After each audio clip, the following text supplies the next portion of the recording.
வசனத்தை நாம் வாசித்து நம்ம கொஞ்ச நேரம் தியானிக்க போகிறோம். ஒரு வசனத்தை வாசிக்கலாமா? எசேக்கியேல் 12வது அதிகாரம் 28வது வசனத்தை வாசிப்போமா? இந்த நாட்களின் அன்புக்குரிய கர்த்தருடைய பிள்ளைகளை தேவன் ஆகையால் என் வார்த்தைகளில் ஒன்றாகிலும் இனிமேல் தாமதிப்பதே இல்லை என்று கர்த்தராகிய ஆண்டவர் உரைக்கிறார். நான் சொன்ன வார்த்தை நிறைவேறும் என்று கர்த்தராகிய ஆண்டவரே உரைக்கிறார் என்று அவர்களோடு சொல் என்று சொன்னார். அல்லேலூயா. இப்போ நல்லா கவனிச்சு பாருங்க, இந்த வார்த்தையை ஆண்டவர் சொன்னார், நான் தான் சொன்னேன் அப்படிங்கிறார். அப்போ இது ஒரு வார்த்தையை மாத்திரம் எடுத்துக்கொள்ள விரும்புகிறேன். அந்த வசனத்துல இனி தாமதிப்பது இல்லை. இந்த வார்த்தையை அடிக்கடி தேவன் என்னோடு இடைப்பட்டபடினாலே இந்த வார்த்தையவே நாம் இன்றைக்கு தியானிக்க போகிறோம். எசேக்கியேல் 12வது அதிகாரம் 28வது வசனத்துல வேதம் தெளிவாக சொல்லுகிறது, இனி நமக்கு கர்த்தர் செய்ய நினைப்பது தாமதிப்பதே இல்லை. என் அன்புக்குரிய பிள்ளைகளே, 25வது வசனத்தை நீங்க வாசித்து பார்க்கும் பொழுது, நான் கர்த்தர், நான் சொல்லுவேன், நான் சொல்லும் வார்த்தைகளை நிறைவேறும், இனிமேல் தாமதமே இருக்காது. கலக விட்டாரே உங்கள் நாட்களிலே நான் வார்த்தையை சொல்லுவேன், அதை நிறைவேறவும் பண்ணுவேன் என்று கர்த்தராகிய ஆண்டவர் சொல்லுகிறார். என் அன்புக்குரிய பிள்ளைகளே, இந்த நாட்கள்ல 25வது வசனத்தை வாசிக்கும் பொழுதும் இனி தாமதிப்பதே இல்லை என்று சொல்லி ஆண்டவர் மீண்டுமாகவே ஒரு வாக்கு கொடுக்கிறார்.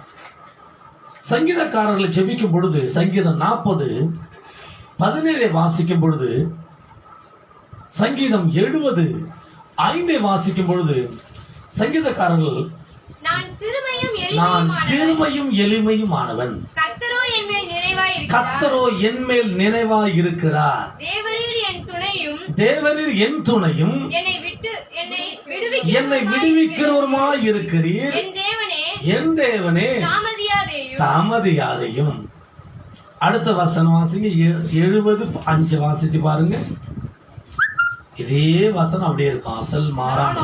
நானோ சிறுமையும் எளிமையும் ஆனவன், தேவனே என்னிடத்தில் தீவிரமாய் வாரும், நீரே என் துணையும் என்னை விடுவிக்கிறவருமாய் இருக்கிறீர், கர்த்தாவே தாமதியாதையும் என்று சொல்லி அருமையாக ஜெபிக்கிறார்கள்.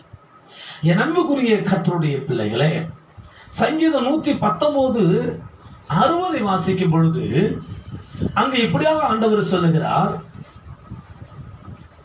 119:60 உமது கற்பனைகளை கைக்கொள்ளும்படி நான் தாமதியாமல் தீவிரித்தேன் என்று சொல்லப்பட்டிருக்கிறது. அப்ப அங்க இருக்கிற வசனங்கள்லாம் என்ன சொல்ல விரும்புது அப்படின்னா, சங்கீதக்காரர் ஜெபிக்கிறாங்க, தாமதிச்சிடாதீங்க ஆண்டவரே, நான் சிறுமையும் எளிமையுமானவப்பா அப்படி சொல்லி ஜெபிக்கிறாங்க.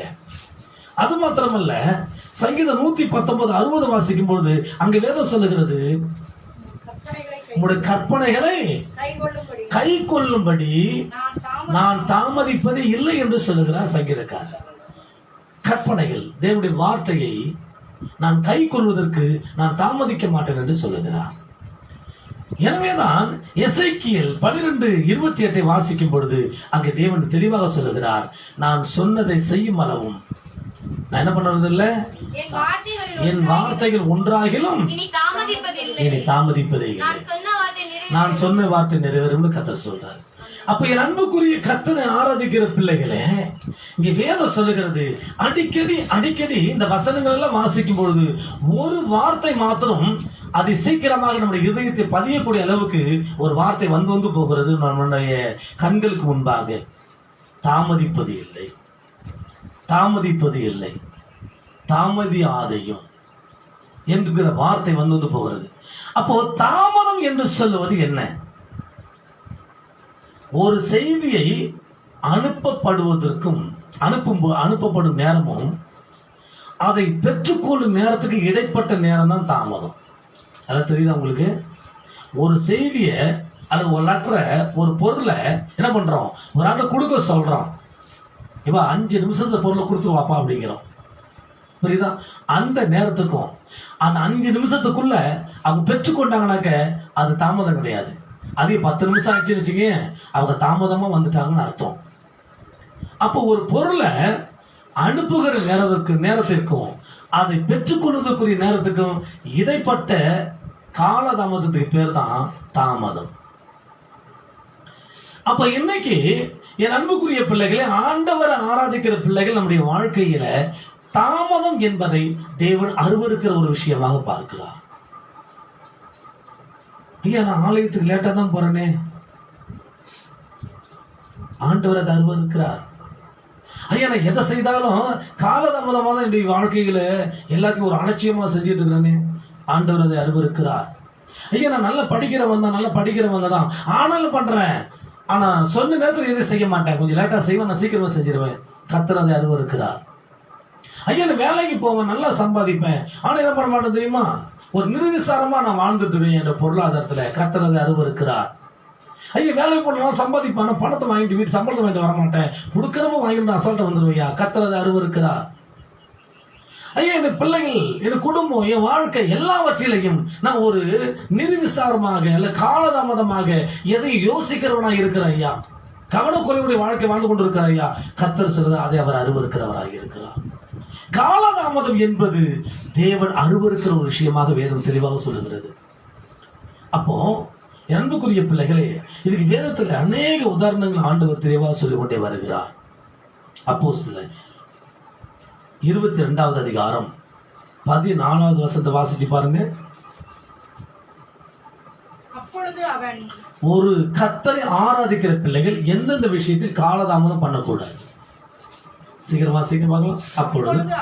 அப்பொழுது அவன் நம்முடைய முன்னோர்களின் தேவனுடைய திருவுளத்தை நீ அறியவும், நீதிபரராயிருக்கிற இயேசு கிறிஸ்துவை நீ தரிசிக்கவும், அவருடைய திருவாய் வேத வசனங்களை பிரசங்கத்தை நீ இப்ப கேட்கவும் அவர் உன்னை முன்னமே தெரிந்து வைத்திருக்கிறார். அல்லேலூயா.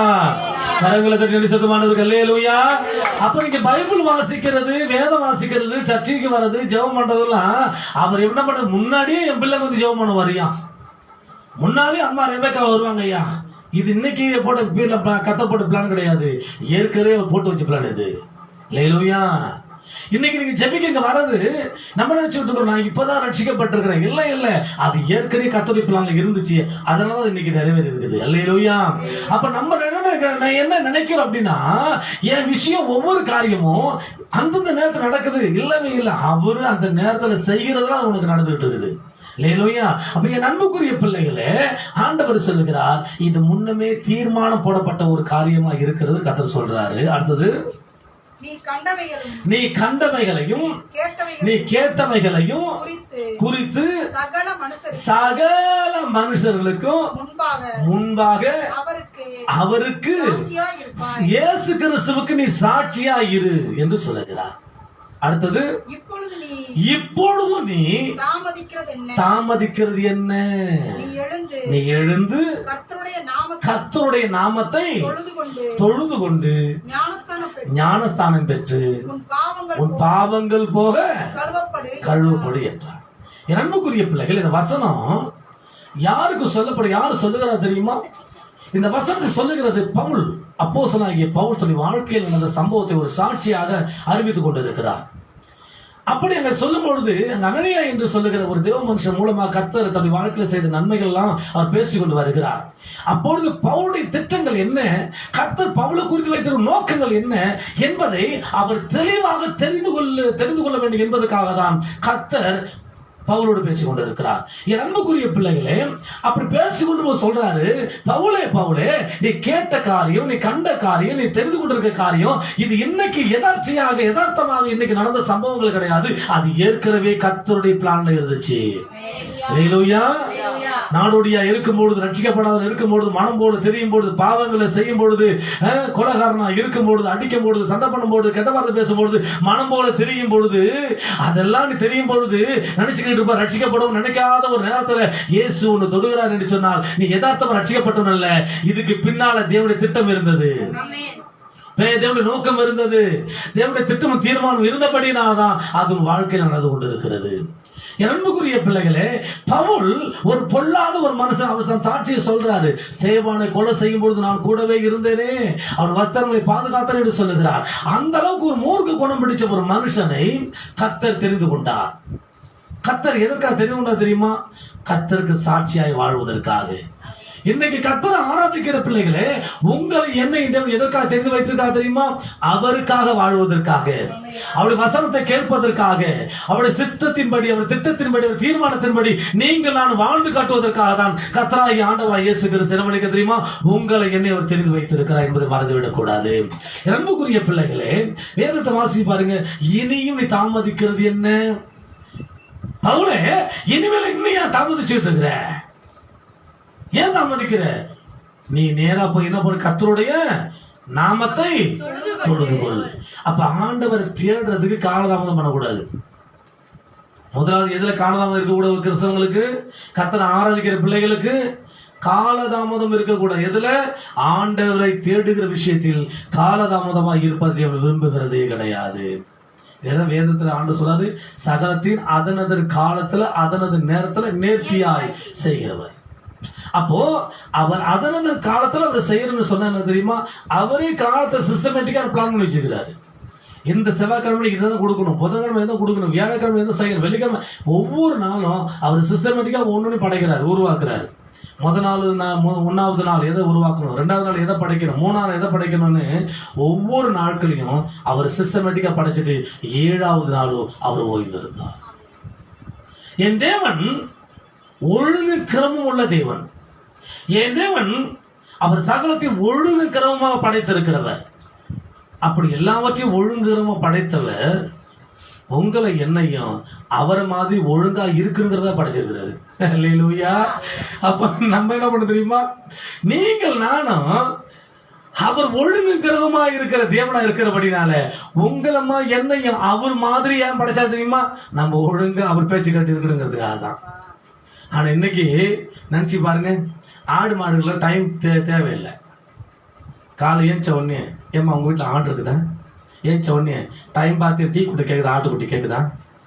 வீட்டுல பக்கத்துல நாய் குட்டி வளர்க்குறாங்க நிறைய பேர். நிறைய வீட்டுல இப்ப மனுஷர் பிள்ளை வளர்க்குறாங்களே, நாய் நல்லா வளர்க்குறாங்க இன்னைக்கு. பிள்ளை பார்த்தா எலும்பு துரும்பு, நாயை பார்த்தா என்ன பண்ணிட்டு இருக்குது, கொழு கொழுன்னு இருக்குது. வாக்கி மூ பார்த்தா தெரியும். ஆமா, ஏன் சொல்றேன் அப்படின்னா அப்பெல்லாம் வளர்க்குறாங்க இன்னைக்கு. அது போகட்டும் ஒரு பக்கம். ஏன் இதை சொல்றனாக்க, அப்போ தேவன் இப்போ ஒரு நாய்க்குட்டியை உருவாக்கி இருக்கிறாரு. டைம் பார்த்தா அதுக்கு சாப்பாடு கொடுக்குற சொல்றாரு. நாய்க்கு காலை ஏன் சொன்னே, பாப்பா வாக்கியமா கூப்பிடுதா நம்மள? டைம் இருக்குது அதுக்கு? அதுக்கு டைம் கிடையாது, அதுக்கு நாட்கள் கிடையாது, அதுக்கு நேரம் கிடையாது, அதுக்கு மணி கிடையாது, அதுக்கு எதுவுமே கிடையாது. அது எல்லாமே ஆனாலும் தேவன் சொன்னது ஒழுங்கா செய்யுது. காவல் காக்கிற வேலையை ஒழுங்கா செய்யுது. நன்றியா இருக்கிற வேலை அது ஒழுங்கா செய்யுது. ஒருவேளை ஒரு நாய்க்கு ஒரு பிஸ்கட் போட்டோம் அல்லது என்ன பண்ற ஒரு சாப்பாடு கொடுத்துரும் அப்படின்னாக்க அது எப்ப பார்த்தா வாழாடிட்டே இருக்கும். பாத்துறீங்களா? நீங்க 4 வருஷம் கழிச்சு போங்க, அப்பவும் வாழாடிட்டே இருக்கும். ஏன்னா அது நம்ம நன்றி உள்ள இருக்குது.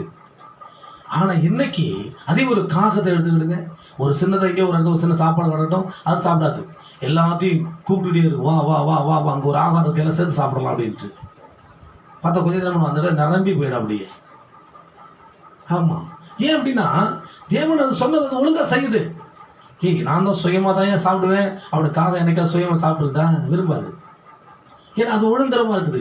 அப்போ தேவன் தான் படைச்ச படைப்புகளை ஒழுங்கரமா படைச்சிருக்கிறார். ஆனா விசேஷமா உங்களை நீ படைக்கும் பொழுது அவரை மாதிரி படைச்சிட்டார். ஏன் தெரியுமா? அவர் வார்த்தை கேட்டு நம்ம ஒழுங்கா இருக்கணும், அதான் அவர் மாதிரி படைச்சார். லேலூயா. நம்ம எதுக்கு படைக்கப்படுது? ஏன் அவர் மாதிரி தமது உருவத்தின்படி தமது சாயலின்படி ஏன் படைச்சாரு தெரியுமா? அவர் வார்த்தையை கேட்டு அவர் சொல்றதை கேட்டு அவர் மாதிரி நம்ம வாழணுங்கிறத படைச்சிருக்கிறாரு. திரும்ப நான் உங்களுக்கு சொல்றேன். ஆனா இன்னைக்கு அவர் ஆராதிக்கிற பிள்ளைகளை இருக்கு, நமக்கு டைம் இருக்குது. டைம் பார்க்கணும், நேரத்தை பார்க்கணும், நல்ல நேரம் கெட்ட நேரம் பார்க்க கூடாது. புரியுதா? டைம் பார்க்கணும். எத்தனை மணி சர்ச்சு, எத்தனை மணிக்கு நம்ம என்ன பண்ணணும், ஊருக்கு போகணும், எத்தனை மணிக்கு வேலையை தொடங்கணும், எத்தனை மணிக்கு இது முடிக்கணும், எத்தனை மணிக்கு கிளம்பி வரணும், சிஸ்டமேட்டிக்காக ஒரு டைம் வச்சிருக்கணும். சாதாரண ஒரு ஆஃபீஸுக்கு 10 மணிக்கு போகிற ஒரு ஆள் 11:30 மணிக்கு போனாங்க, அவங்க ஏற்றுக்கிடுவாங்களா? ஆஃபீஸுக்கு மேலே இருக்கிற எம்டி ஏற்றுக்கிடுவார்? அதை விரும்புவாரா? விரும்ப மாட்டார். ஏன் அப்படின்னா இப்போலாம் என்ன பண்ணுறது, ஸ்கேனர்லாம் நிறைய வந்துருச்சு. என்ன பண்ண, கையால் ஸ்கேன் வச்சு தான் போகிறாங்க இன்னைக்கு உள்ளே போகும்போதே. அந்த மாதிரி டைம் ஏன் வைக்கிறாங்க தெரியுமா? சிஸ்டமேட்டிக்காக 10 மணிக்குனா 9:55 போய் என்ன பண்ணணும், அங்கே உள்ளே பதிஞ்சிடணும். அப்போ தான் அங்கே நீங்கள் உள்ளே போன அர்த்தம் இருக்கிறீங்கன்னு அர்த்தம் அம்சம் தான் நினைக்கிறீங்க. ஏன் தெரியுமா? அவங்கெல்லாம் ஒரு உலகத்துல ஒரு 8 மணி நேரம் அல்லது 9 மணி நேரம் 10 மணி வேலை செய்யறவங்களுக்கு என்ன பண்ண தெரியுமா? ஒரு சிஸ்டமேட்டிக் வச்சிருக்காங்க. இத்தனை மணி உள்ள போகணும், இத்தனை மணி வெளியில வரணும் அப்படின்னு சிஸ்டமேட்டிக் இருக்குது. ஸ்கூல்ல படிக்கிற பிள்ளைகளுக்கு அட்டெண்டன்ஸ் இருக்கிற ஒரு சிஸ்டமேட்டிக். இந்த பிள்ளை இத்தனை வருஷத்துல இத்தனை நாளுக்கு ஸ்கூல் வந்துருக்கு, இத்தனை லீவ் போட்டுருக்குது, இத்தனை நாள் ஸ்கூலை கட்டடிச்சிருக்குது, எல்லாம் தெரியணும். சிஸ்டமேட்டிக் வச்சிருக்கிறாங்க. அப்ப ஒவ்வொரு விஷயத்துக்கும் நேரங்கள் நாட்கள் குறிக்கப்பட்டு கொண்டு இருக்கிறது. ஆனா இன்னைக்கு ஆண்டவர் ஆராதிக்கிற நம்முடைய வாழ்க்கையில நம்ம நேரத்தை வச்சுக்கிறோம். ஆண்டவர் தேர்றதுக்கும் நேரம் இருக்குதா? நான் அதிகாலை ஏந்திரிச்சு 5 மணி தேடும் பிரதர், அது மணிக்கு ஏச்சு ஒரு 4 மணி தேடும் பிரதர், இல்ல ஒரு 12 1 மணி ஜோம் பண்ணும் பிரதர். இது டைம் 10 மணி தான், சில லேட்டா கூட ஜோம் பண்ணும் பிரதர். அப்ப ஏதாவது டைம் நமக்கு ஜெபிக்க டைம் இருக்குதா? அப்போ எதற்கும் ஒரு நேரங்களை குறித்து அந்த நேரத்துக்குள்ள அந்த விஷயத்தை செய்து முடிக்க பழக்கப்படணும். அப்பொழுதுதான் நம்முடைய வாழ்க்கையில ஒரு ஆசீர்வாதமான ஜீவியம் செய்ய முடியும். நான் ஸ்கூல் படிக்கிற காலங்களில் எனக்கு ஒரு சிஸ்டமேட்டிக் வச்சிருப்பேன். ஏன்னா சர்ச்சுக்கு போகாததுக்கு முன்னால எனக்கு அந்த பழக்கம் கிடையாது. சர்ச்சுக்கு போக ஆரம்பிச்ச உடனே என் டைம் 4 மணிலேருந்து 5 மணி வரைக்கும் என்ன பண்ண தெரியுமா? இங்கே வீட்டில் இருந்து நம்ம காவேரி கல்வியோட வரை நடந்து போகணும். அப்போ 5 to 6 வரைக்கும் என்ன பண்ண தெரியுமா? பால் வண்டி தள்ளணும். 6 to 7க்குள்ள என்ன பண்ணணும், ப்ரெஸ்அப் ஆகிட்டு என்ன ரெடி ஆகிட்டு குளிச்சு ரெடி ஆகிட்டு என்ன பண்ணா வீட்டுக்கு வந்துடணும். 8 to 9 உள்ள யூனிஃபார்ம் போட்டு சாப்பிட்டுட்டு கிளம்பிடணும். 9 to 9 10 மணிக்குள்ள ஸ்கூலுக்குள்ள அட்டன் ஆகிடணும். 10 மணிலேருந்து என்ன பண்ண தெரியுமா? 4 மணி முடிகிற வரைக்கும் என்ன பண்ண தெரியுமா? School time. அப்புறம் 4 to 5க்குள்ள ஸ்கூலுக்கு வந்துடணும். 5 to 5:30 வரைக்கும் என்ன பண்ண தெரியுமா? என்னுடைய தனிப்பட்ட வேலைகள்லாம் இருக்கும். சில வேலை ஹோம் ஒர்க் பண்ணுறது, மற்ற வேலை இதெல்லாம் இருக்கும். இதை செஞ்சு முடிச்சிடணும். 5:30 மணிலேருந்து 6 மணி வரைக்கும் கொஞ்சம் நேரம் என்ன பண்ண ரிலாக்ஸா டிவி பார்க்குறதோ இல்லை விளையாடுறதோ ஏதோ ஒரு விஷயம் இருந்துச்சுன்னா அதை செய்யணும். புக்ஸ் எழுதுவேன், கதை எழுதுவேன். நான் படிக்கிற நாட்களையும் கதை 2 இப்போ புக்கு கதை எழுதியிருக்கேன். அவள் யார் அப்படின்னு நாவல் எழுதியிருக்கிறேன். அவள் யாரும் நாவல் எழுதியிருக்கிறேன். அப்போவே நான் நல்ல வசனம் என்ன பண்ணுவேன், நிறைய வசனங்கள் எழுதுவேன். இந்த சினிமா படத்தில் வசனம் எழுதுறேன் பார்த்தியா, இந்த வீரபாண்டிய கட்டபொம்மன் படத்தில் வசனம்லாம் வரும். அந்த மாதிரி நானுமே உட்காந்து கவிதை எழுதுவேன். வசனங்கள் கவிதை நிறைய எழுதுவேன். இப்படி நிறைய பழக்கம் நிறையா இருந்துச்சு. அப்போ இப்போ 6 to 7 வரை என்னுடைய என்ன டைம் தெரியுமா? திருப்பி நம்ம ஹோம் ஒர்க் பண்ணுற டைமு. 7 மணிலேருந்து 8 மணி வரைக்கும் சாப்பிட்டு முடிச்சிடணும். 8 to 9 மணி வரைக்கும் 9 மணிலேருந்து என்ன பண்ண தெரியுமா?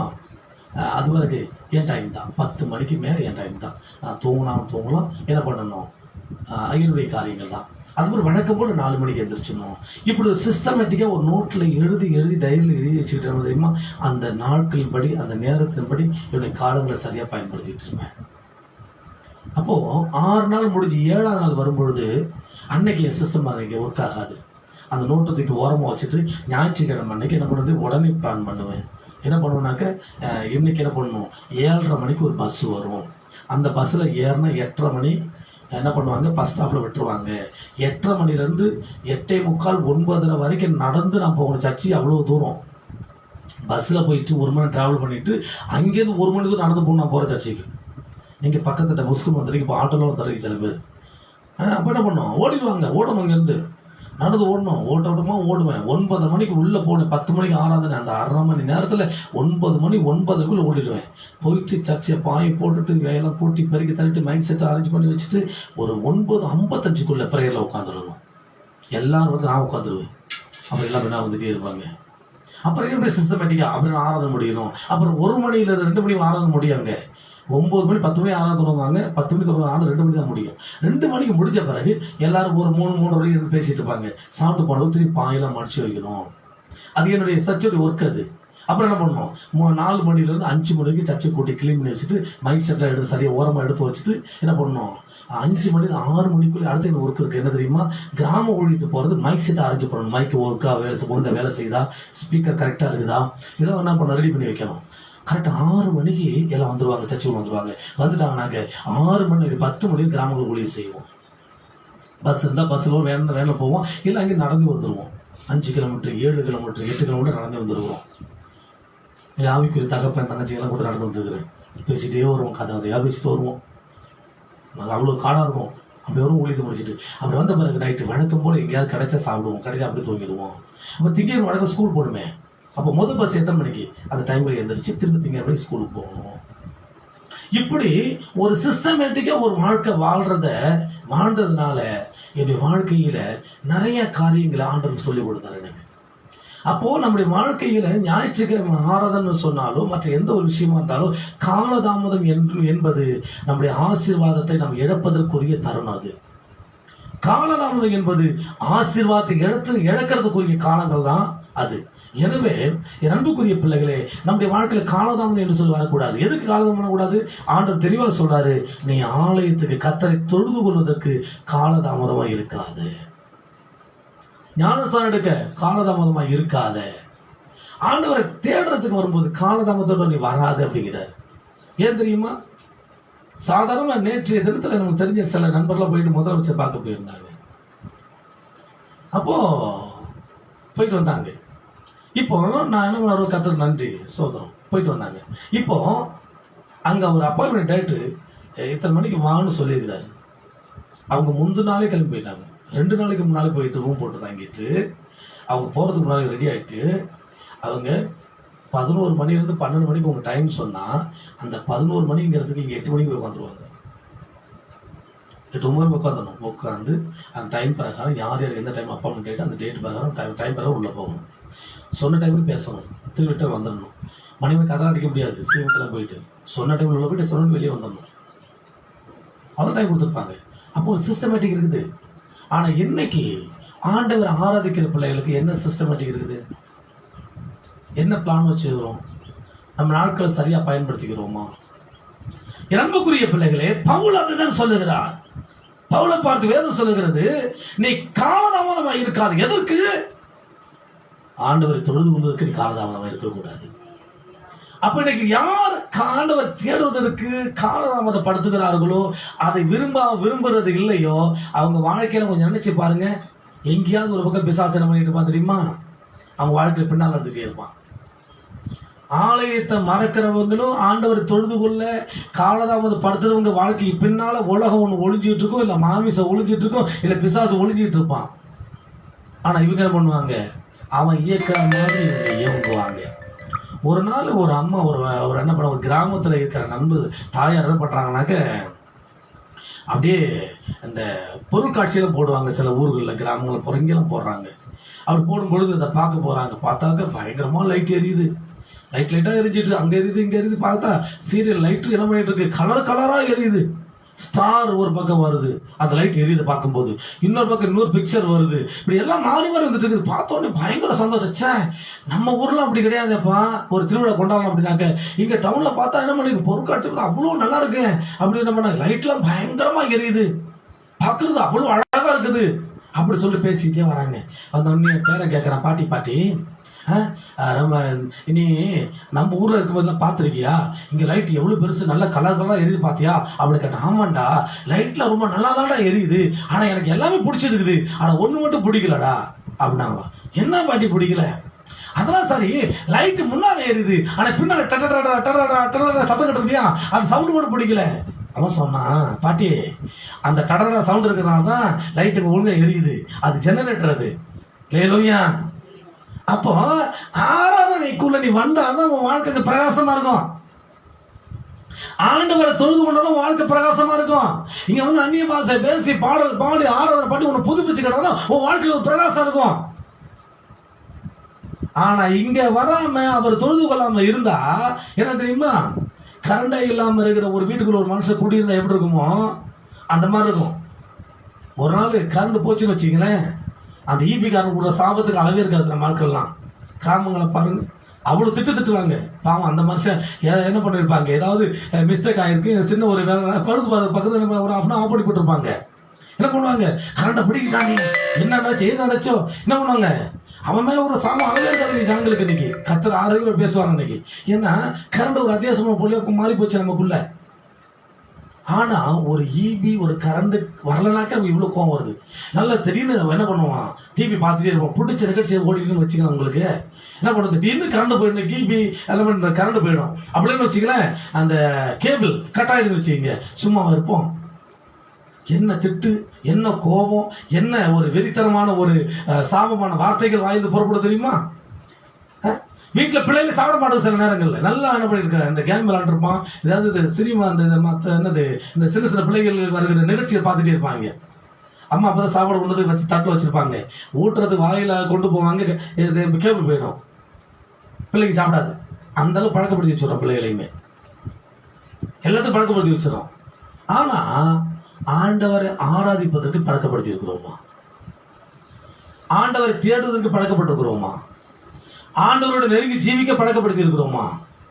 ஆண்டவருக்காக வாழ்வதற்கு பழக்கப்படுத்தி இருக்கிறோமா? ஆண்டவருக்காக எதையும் செய்வதற்கு பிள்ளைகளை பழக்கப்படுத்தி கொண்டு இருக்கிறோமா? அந்த நாட்கள்லாம் பார்த்தீங்கன்னா ஒரு 70 வருஷத்துக்கு முன்னால வசனத்தை வாசிய பிள்ளைகளுக்கு டீயே கொடுக்க மாட்டாங்க. பெற்றோர்கள் அப்பா அம்மாலாம் சாப்பாடு கொடுக்க மாட்டாங்க, தண்ணி கொடுக்க மாட்டாங்க. நீ ஸ்கூலுக்கு போகாம இரு, நீ படிக்காம இரு, கவலை கிடையாது, நீ வசனத்தை வாசிச்சு தான் வெளியே போகணும் முதல்ல. இன்னைக்கு சில கிறிஸ்தவ குடும்பங்களை போய் பாருங்க, தங்கமான ஆண்டுடைய பிள்ளைங்க நிறைய இருக்கிறாங்க. வீட்டோட வெளியே போனாலே ஒரு வசனத்தை வாசிச்சுட்டு ஜெபம் பண்ணி தான் போவாங்க. வேலைக்கு போனாலும் ஜெபம் பண்ணுவாங்க, வீட்டில் இருந்தாலும் ஜெபம் பண்ணுவாங்க, சர்ச்சுக்கு போனாலும் ஜெபம் பண்ணுவாங்க, எங்க போனாலும் ஜெபத்துக்கு முக்கியத்துவம் கொடுத்துட்டே இருப்பாங்க. ஏன்னா தேவனை தொழுது கொள்கிறதில் காலதாமதம் இருக்கக்கூடாது. இரண்டுக்குரிய பிள்ளைகளே, பவுல் காலதாமதம் இல்லாமல் தேவன் சொல்லுகிற வார்த்தையை செய்தபடினால்தான் அவருக்கு வருகிற எல்லா சோதனை இருந்தும் அவரால் ஜெயத்தை பெற்றுக்கொள்ள முடிந்தது. அது மாத்திரமல்ல, கர்த்தருக்காக அநேக நிருபங்களை அவரால் எழுத முடிந்தது. இன்னைக்கு புதிய ஏற்பாட்டில் பவுல் என்று சொல்லி ஒரு நபர் கர்த்தர் தெரிந்து கொள்ளாவிட்டால், காலதாமதம் இல்லாமல் கர்த்தருக்கு அவர் பயன்படாவிட்டால் என்ன நடந்து தெரியுமா? இன்னைக்கு அநேக நிருபங்கள் இருந்திருக்காது. கலாத்தியர் இருந்திருக்காது, 1 கொரிந்தியர் 2 கொரிந்தியர் தீமோத்தேயு தீத்து எந்த நிறுவனம் இருக்காது. ஏன் தெரியுமா? பைபிள் இருக்க அநேக நிருபங்களை ஒரு ஆள் மட்டும் எழுதுறது, கர்த்தர் அவர் கொண்டு மட்டும் தான் எழுதியிருக்கிறாரு. காரணம், காலதாமதம் இல்லாமல் தேவனுக்கு கீழ்ப்படியும் பொழுது தேவனுடைய திட்டம் நம்ம வாழ்க்கையில நிறைவேறும். அல்லேலூயா. காலதாமதம் என்று சொல்லுகிறது, முதலாவது எதுல காலதாமதம் இருக்கக்கூடாது? கர்த்தரை தேடுகிறதுல, தொழுது கொள்கிறதுல காலதாமதம் இருக்கக்கூடாது. பழைய ஏற்பாட்டில் என்ன பண்ணுவாங்க தெரியுமா? ஆலயத்துக்கு வரலன்னா அவனை கல்லால் அடிச்சு கொள்றா அப்படிம்பாங்க. அதுதான் சட்ட திட்டம். யாருக்கு சர்ச்சை வரலையா, கல்லால் அடிச்சு கொண்டுடுவாங்க. ஏன்? ஆண்டவர் தேட உனக்கு அதோட என்ன வேலை இருக்குது அப்படி சொல்லுவாங்க. அப்ப இன்னைக்கு நம்ம கிருபையின் காலத்துல இருக்கிறபடினால நம்ம கிருபை கிருபை கிருபை கிருபைன்னு சொல்லி சொல்லியே கிறுக்கு பிடிச்ச ஆலைய ஆரம்பிச்சிட்டோம் நிறைய பேர். இன்னைக்கு சர்ச்சை போனாலும் ஆண்டவர் மன்னிப்பார், போகாம இருந்தாலும் மன்னிப்பார், ஜெபம் பண்ணாலும் மன்னிப்பார், ஜெபிக்காம இருந்தாலும் மன்னிப்பார். என் பலமும் அவருக்கு தெரியும், என் பலவீனமும் அவருக்கு தெரியும் என்று சொல்லி இன்னைக்கு நம்ம வாழ்க்கையை டேக்கி டீசியாவே எடுத்துக்கிட்டு இருக்கிறோம். எதையும் ஒரு அசாத்தியமா செய்யக்கூடிய விஷயத்தை சாதாரணமா செஞ்சுட்டு வரும். ஆண்டவருக்கு வல்லமையா பயன்பட வேண்டிய பிள்ளைகள், கர்த்தருக்கு ஆயுதங்களாக நிற்க வேண்டிய பிள்ளைகள் இன்னைக்கு கர்த்தருக்கு ஒரு அவமான சின்னமா மாறுவதற்கு காரணம் தெரியுமா? காலதாமதம். மணவாளனாய் இருக்கிற இயேசு கிறிஸ்து வரும்பொழுது மணவாட்டியாய் இருக்கிற சபை எடுத்துக்கொள்ளப்படும். அப்போ மணவாளன் வரும்பொழுது அங்க மணவாட்டின்னு ஒருத்தர் இருக்கணும், இருந்தாதான் அழைச்சிட்டு போவாரு. அப்ப காலதாமதமா இருந்துச்ச புத்தியுள்ள ஸ்திரீகளை போல, புத்தி இல்லாத ஸ்திரீகளை போல கவனக்குறைவோடு வாழ்ந்தோம் என்று சொன்னால் நாம் கைவிடப்பட்டு விடுவோம் என்பதை மறந்துவிடக் கூடாது. என் அன்புக்குரிய பிள்ளைகள், தேவன் நம்மிடத்தில் எதிர்பார்க்கிறது, அவரை தேடுகிறவர்கள் காலதாமதம் இல்லாமல் அவர் தொழுது கொள்ளுகிறவர்கள் தேவன் விரும்புகிற மாதிரி அவர் தொழுது கொள்ள வேண்டும். என் அன்புக்குரிய பிள்ளைகளே, எனவே நம்முடைய வாழ்க்கையில இதுவரைக்கும் காலதாமதமா எந்தெந்த காரியத்தில் நீங்க இருந்திருக்கிறீங்களோ இன்னைக்கு ஒப்பு கொடுத்து ஜெபிக்க ஆரம்பிச்சிருங்க. 2வது ஆதியாகமம் 19வது அதிகாரம் 16வது வசனத்தை வாசிக்கும் பொழுது ஆண்டவர் சொல்லுகிறார். ஆதியாகமம் 19:16. அவன் தாமதித்துக் கொண்டிருக்கும் தாமதித்துக் கொண்டிருக்கும் பொழுது கர்த்தர் அவன் மேல் வைத்த இரக்கத்தினால் கர்த்தர் அவன் மேல் வைத்த இரக்கத்தினாலே அந்த புருஷர் அவன் கையையும் அந்த புருஷன் கையையும் அவன் மனைவியின் அவன் கையையும் மனைவி கையையும் அவன் இரண்டு குமாரர் ரெண்டு பிள்ளைங்க கையையும் பிடிச்சுக்கிட்டு அவனை பட்டணத்திற்கு வெளியே கொண்டு அவனை பட்டணத்துக்கு வெளியே அழைத்து கொண்டு போய் விட்டார்கள். அல்லேலூயா. இந்த சம்பவம் லோத்து என்கிறதான ஒரு மனுஷனை குறித்து சொல்லப்பட்டிருக்கிறது. லோத்து இருக்கக்கூடாத ஒரு இடத்துல அவர் இருக்கிறாரு. இப்ப வாழக்கூடாத இடத்துல அவர் வாழ்ந்துட்டு இருக்கிறார். எந்த பட்டணத்தில் வாழக்கூடாது, எந்த வீட்டில் வாழக்கூடாது அவர் வாழ்ந்துட்டு இருக்கிறாரு. ஆனா என்ன நடக்குது தெரியுமா? அப்படி இருந்தாலும் கூட இப்போ அந்த தேசம் அழிக்கிறது தேவனுடைய திட்டம். தேவனுடைய பட்டணத்தை அழிக்க போற சொல்றாரு. சொன்ன உடனே சொல்றாரு, லோத்து இந்த பட்டணத்தை அழிக்க போறேன், அதனால நீயும் உன் ஃபேமிலி எல்லாம் வெக்கேட் பண்ண இந்த ஊரை விட்டு அப்படின்னு சொல்றாரு. ஆனா அந்த நேரத்தில் என்ன பண்ற தெரியுமா? லோத்து காலதாமதப்படுத்துறாரு. என்ன கவனிங்க, என்ன காலதாமதப்படுத்திருப்பாரு? ஆண்டவரே பாய் 5 மணிக்கு போகணும் கிளம்பி அப்படிங்கிறாருன்னு வச்சுக்கீங்க. 5 ஆச்சு, 5:30 ஆச்சு, 5:45 ஆச்சு, 6 மணி ஆச்சு, அதில் கிளம்புற மாதிரியே இல்லை. நம்ம என்ன பண்ணுவோம்? ட்ரெயினுக்கு போகணும், இல்லைன்னா என்ன பண்ணுவோம், ஒரு ஃப்ளைட்டுக்கு போகணும், ஃப்ளைட் பிடிச்சி ஃபாரின் போகணும்னு வச்சுக்கங்களேன். என்ன பண்ணணும் தெரியுமா? 2 நாளைக்கு முன்னாலேயே பார்ப்போம், என்னென்ன பொருள் வாங்கணும், என்னென்ன பொருள் வாங்கக்கூடாது, இதை எடுத்துகிட்டு போகணும், இதை எடுத்துகிட்டு போகக்கூடாது, விசா மறக்கக்கூடாது, பாஸ்போர்ட் மறக்கக்கூடாது, கைக்கு போக தேவையான பணத்தை மறக்கக்கூடாது, இத்தனை கேஜி தான் என்ன பண்ண ஃப்ளைட்டில் எடுத்துகிட்டு போகிறதுக்கு அனுமதி இருக்குது, இவ்வளோ வெயிட் தான் எடுத்துகிட்டு போகணும், இத்தனை ட்ரெஸ் தான் எடுத்துகிட்டு போகணும், அதை அயன் பண்ணி இருக்கணும், அது நீட்டாகவும் இருக்கணும், மீட்டிங்கில் இதை யூஸ் பண்ணணும், ரூமில் இருக்கும் இதை யூஸ் பண்ணணும், இதெல்லாம் பிரித்து பாட்டாக என்ன பண்ணணும், யோசிச்சு நம்ம எடுத்து வைப்போம். எடுத்து மொத்த கிலோ இத்தனை கிலோ தான் இருக்கு, என்ன பண்ண ஸ்நாக்ஸ் வாங்கிட்டு போகணும், ஒரு கணக்கு இருக்கு நமக்குள்ள. ஒரு விமானத்தில் பயணம் பண்ணுவதற்கு நம்ம என்ன பண்ண ஒரு எஸ்டிமேட் போடுறோம், ஒரு பிளான் போடுறோம். காலதாமதம் இல்லாமலே போகணும். ஃப்ளைட்டு போனால் என்ன பண்ண, அரை மணி நேரத்துக்கு முன்னாடி போனால் உள்ளே விட்டுருவாங்களா? அரை மணி நேரத்துக்கு முன்னாடி போனால் விட்டுருவாங்களா? குறைஞ்சி 2 மணிக்கு முன்னாடி போய் 2-3 மணிக்கு முன்னாடி போய் நிற்கணும். எனக்கு செக் பண்ணுறதுக்கு 1 மணி நேரம் 2.5 மணி நேரம் 2 மணி நேரம் ஆக்கிடுவாங்க ஓட்டிங்க. ஒரு 3 மணி நேரத்துக்கு முன்னாலே போனால் நல்லது, ஒரு விமான பயணத்தை தொடர்ந்து நினைக்கிறவங்களாம். அப்போ அதுக்கு முன்னாலே இவங்க நம்ம ப்ரிப்பேர் பண்ணணும். ஃப்ளைட் எத்தனை மணிக்குன்னு தெரிஞ்சு அதுலேருந்து ஒரு 3 மணிக்கு முன்னால் என்ன பண்ண தெரியுமா, முன்னாடி போய் கிளம்பிடணும், ரெடி ஆகிடலாம், பேக் பண்ணி வச்சுக்கிடணும். அதுதான் சரியான ஒரு ஒழுங்கு. இப்ப ஆண்டவர் சொல்றாரு, யார்கிட்ட? லோத்துக்கிட்ட சொல்றாரு, டேய் லோத்து, ராஜா செல்லமே ஏந்திரிமா, நான் என்ன பண்ண, உலகத்தில் அழிக்க போறேன், இந்த பட்டணத்தை அழிக்க போறேன், இது மோசமான பட்டணமா இருக்குது, நீ கிளம்பு, எனக்கு பிரியமானவன், எனக்கு அருமையானவன் இருக்கிற அப்படின்னு சொல்லி ஆண்டு சொல்றாரு, கிளம்புன்னு சொல்றாரு. என்ன தங்கத்தை எடுத்துட்டு போலாமா, இந்த வைரத்தை எடுத்துட்டு போலாமா, இந்த கொடுத்த அதை எடுத்துட்டு போலாமா, இவன் இதை எடுத்துட்டு போலாமா, இல்லை வேற ஏதாவது எடுத்து தூக்கிட்டு போகலாமா, எவ்வளோ வெயிட் நம்ம தூக்குவோம், நம்ம மனைவி எவ்வளோ வெயிட் தூக்குவா, நம்ம பிள்ளை எவ்வளோ வெயிட் தூக்குவான்னு சொல்லிட்டு இவன் எதெல்லாம் எடுத்து பிளான் பண்ணிட்டு எவ்வளோ எடுத்து அடிக்க வச்சுட்டே இருக்கிறான். உலகத்தையும் அவர் அந்த ஊரை அழிக்க போறாரு. போகும்போது சுமக்கிறத கொண்டு போக வச்சுட்டு நம்ம தெரியுமா, அவன் தேவையான திங்ஸ் எடுக்கிறது லேட் ஆகிட்டே இருக்குது.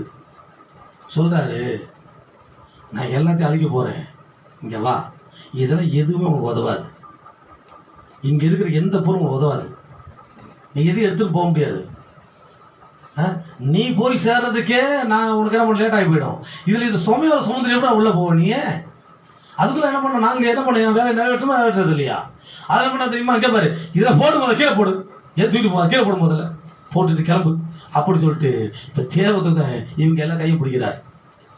வெறும் கையோடு வந்து வெறும் கையோடு போட பிடிச்சி இழுத்து போறார். அல்லேலூயா, அல்லேலூயா. போகும் போதில்ல.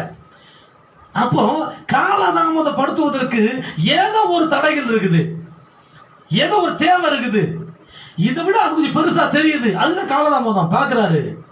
நீ காலதாமதப்படுத்த என்ன, என் திட்டம் நிறைவேறணும், என் நோக்கம் நிறைவேறணும், என் சித்தம் நிறைவேறணும், அதுக்கு காலதாமதப்படுத்த எதுவா இருந்தாலும் அது உனக்கு தேவை கிடையாது, தூக்கி எறிஞ்சிட்டு போன்னு சொல்லுவாரு. ஆண்டவர் ஆராதிக்கிற பிள்ளைங்க கர்த்தரை ஆராதிப்பது காலதாமதப்படுத்தணும் அப்படின்னா அதை விட பெஸ்டா வேற எதுவும் நமக்கு தெரியுது. ஆண்டவரை விட பெருசா இதான் நமக்கு கருத்து தெரியுது. ஆண்டோட பெருசா நமக்கு வேற எதுவும் ஒண்ணு தெரியுது, அதெல்லாம் நம்ம முடிச்சுட்டு போய் இதை செய்யலாம்னு நம்ம மனசுல நினைக்கிறோம். ஏதோ அந்த அருவ இருக்குது, ஆண்டவர் அருவ இருக்கிறாரு. லோத்துல சொன்னாரு, கிளம்பு காலதாமதம். என்ன காலதாமதம்? பிள்ளைங்க சேலை கட்டுறதுக்கு காலதாமதம் ஆகும் போதா, இல்ல மேக்கப் பண்ண போறாங்க அந்த நாட்கள்ல, அவ்வளவு ஒண்ணும் கிடையாது. இதை நம்ம தெரிஞ்ச பிள்ளை என்ன பண்ணாங்க, அப்படி சும்மா ஸ்கூல்ல போறத போயிட்டு வரதுக்கு என்ன பண்ணாங்க, அப்படி டக்குன்னு ஐபி கட் பண்ணிட்டு வந்துடுறாங்க. அப்படி என்ன பண்ணாங்க, கொஞ்சம் எதை பண்ணிட்டு வந்துடுறாங்க. ஏன்னா சீக்கிரமா செஞ்சு முடிச்சிடறாங்க. அந்த நாட்கள் அதான் ஒண்ணும் கிடையாது. இல்ல வேற ஏதாவது ஆட்டோ பிடிச்சி என்ன பண்ண, வேற ஏதாவது பஸ், ஒரு மினி பஸ் பிடிச்சி போற மாதிரி வசதியா இருந்துச்சு. இந்த நாட்கள் ஒண்ணும் கிடையாது. என்ன காலதாமதம், அவனுக்கு கிளம்பிட்டான். ஆனா அவனுக்குரியதை, அவனுக்கு எதை அதிகமா நேசிக்கிறானோ அதை விட முடியல. அதை எடுத்துட்டு வந்தா நல்லா இருக்குமே, அதான் அவன் ஆசை. அதை எடுத்துட்டு வந்தா நல்லா இருக்குமே அப்படி சொல்லிட்டு அதன் மீது கவனத்தை வச்சுக்கிட்டே உட்காந்துருக்க நேரம் ஆகிட்டே இருக்குதுங்க. அவர் அடுத்த செயலை செய்ய முடியல, அடுத்த திட்டத்தை பண்ண முடியல.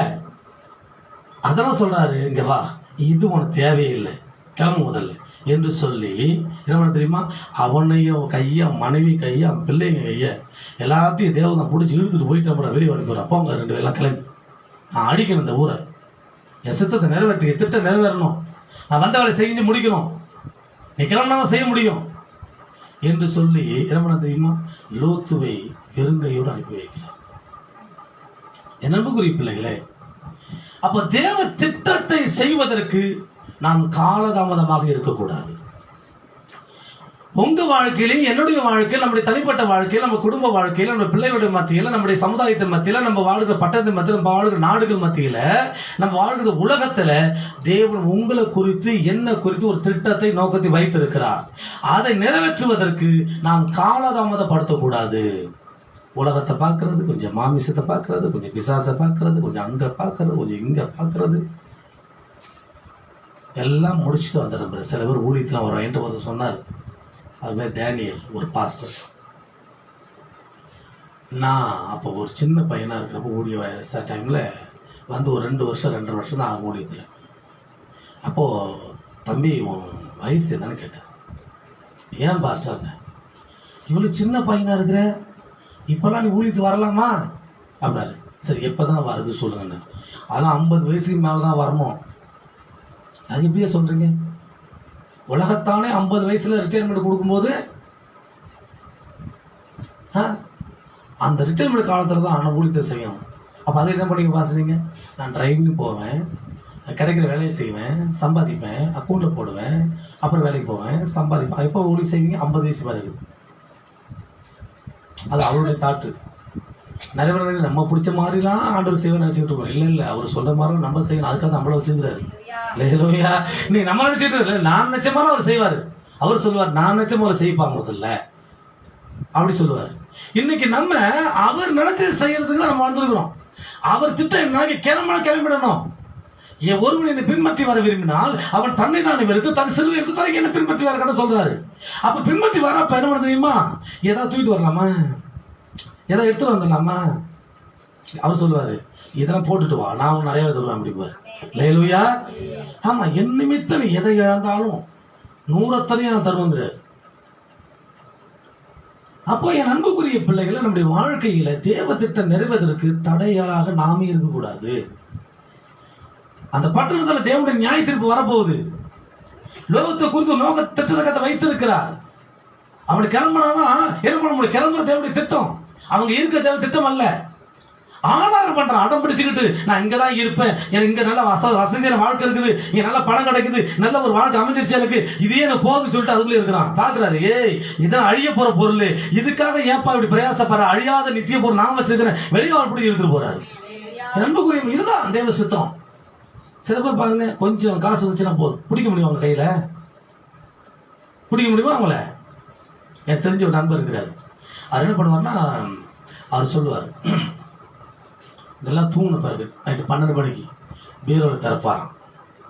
பீரோவில் இந்த பக்கம் பணம் அடிக்கிறப்பாரு, இந்த பக்கம் பணம் அடிக்கிறப்பாரு. அந்த பணத்தை எடுத்து அப்படியே மூக்க வச்சு முகர்ந்து பார்த்துட்டு உள்ள வச்சு போட்டிட்டு வந்துடுவார். திருப்பி மறுநாள் தூங்குறதுக்கு முன்னால் போவார். அந்த பணத்தை எடுப்பாராம், எடுத்து மூஞ்சில் வச்சுட்டு அப்படி சொல்லிட்டு திருப்பி பணத்தை உள்ள வச்சுருவாங்க. என்னையே செய்யற, பண போதை எனக்கு அதிகமா இருந்தா தான் நல்லா சம்பாதிக்க முடியும். என்ன போதை,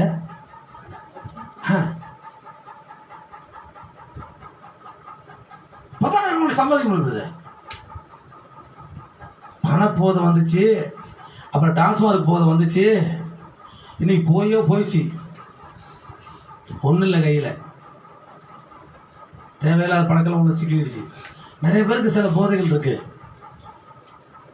சில பேருக்கு டாஸ்மார்க் கடைக்கு போனால் ஆடுவாங்க, சில பேருக்கு பதவி வந்தாலும் ஆடுவாங்க, சில பேர் பணம் வந்தாலும் ஆடுவாங்க, சில பேருக்கு கிடைக்காது கிடைச்சா ஆடுவாங்க. புரியுதா?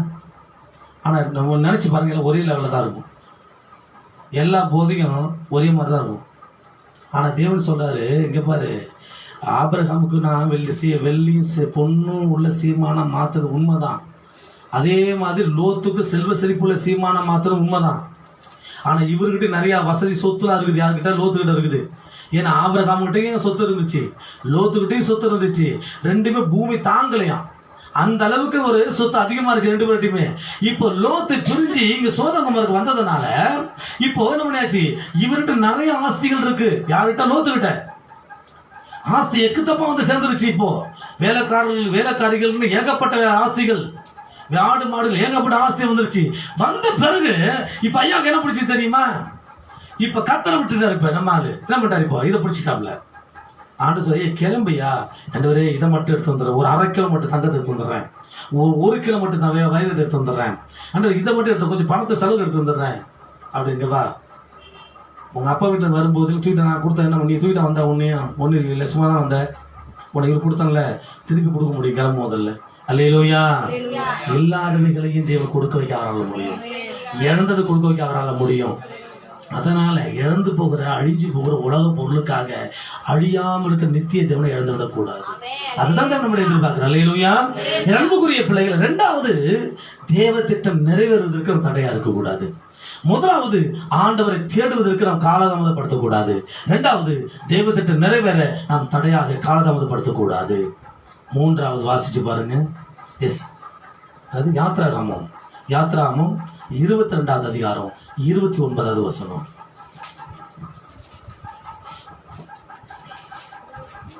வாசி 22, 29.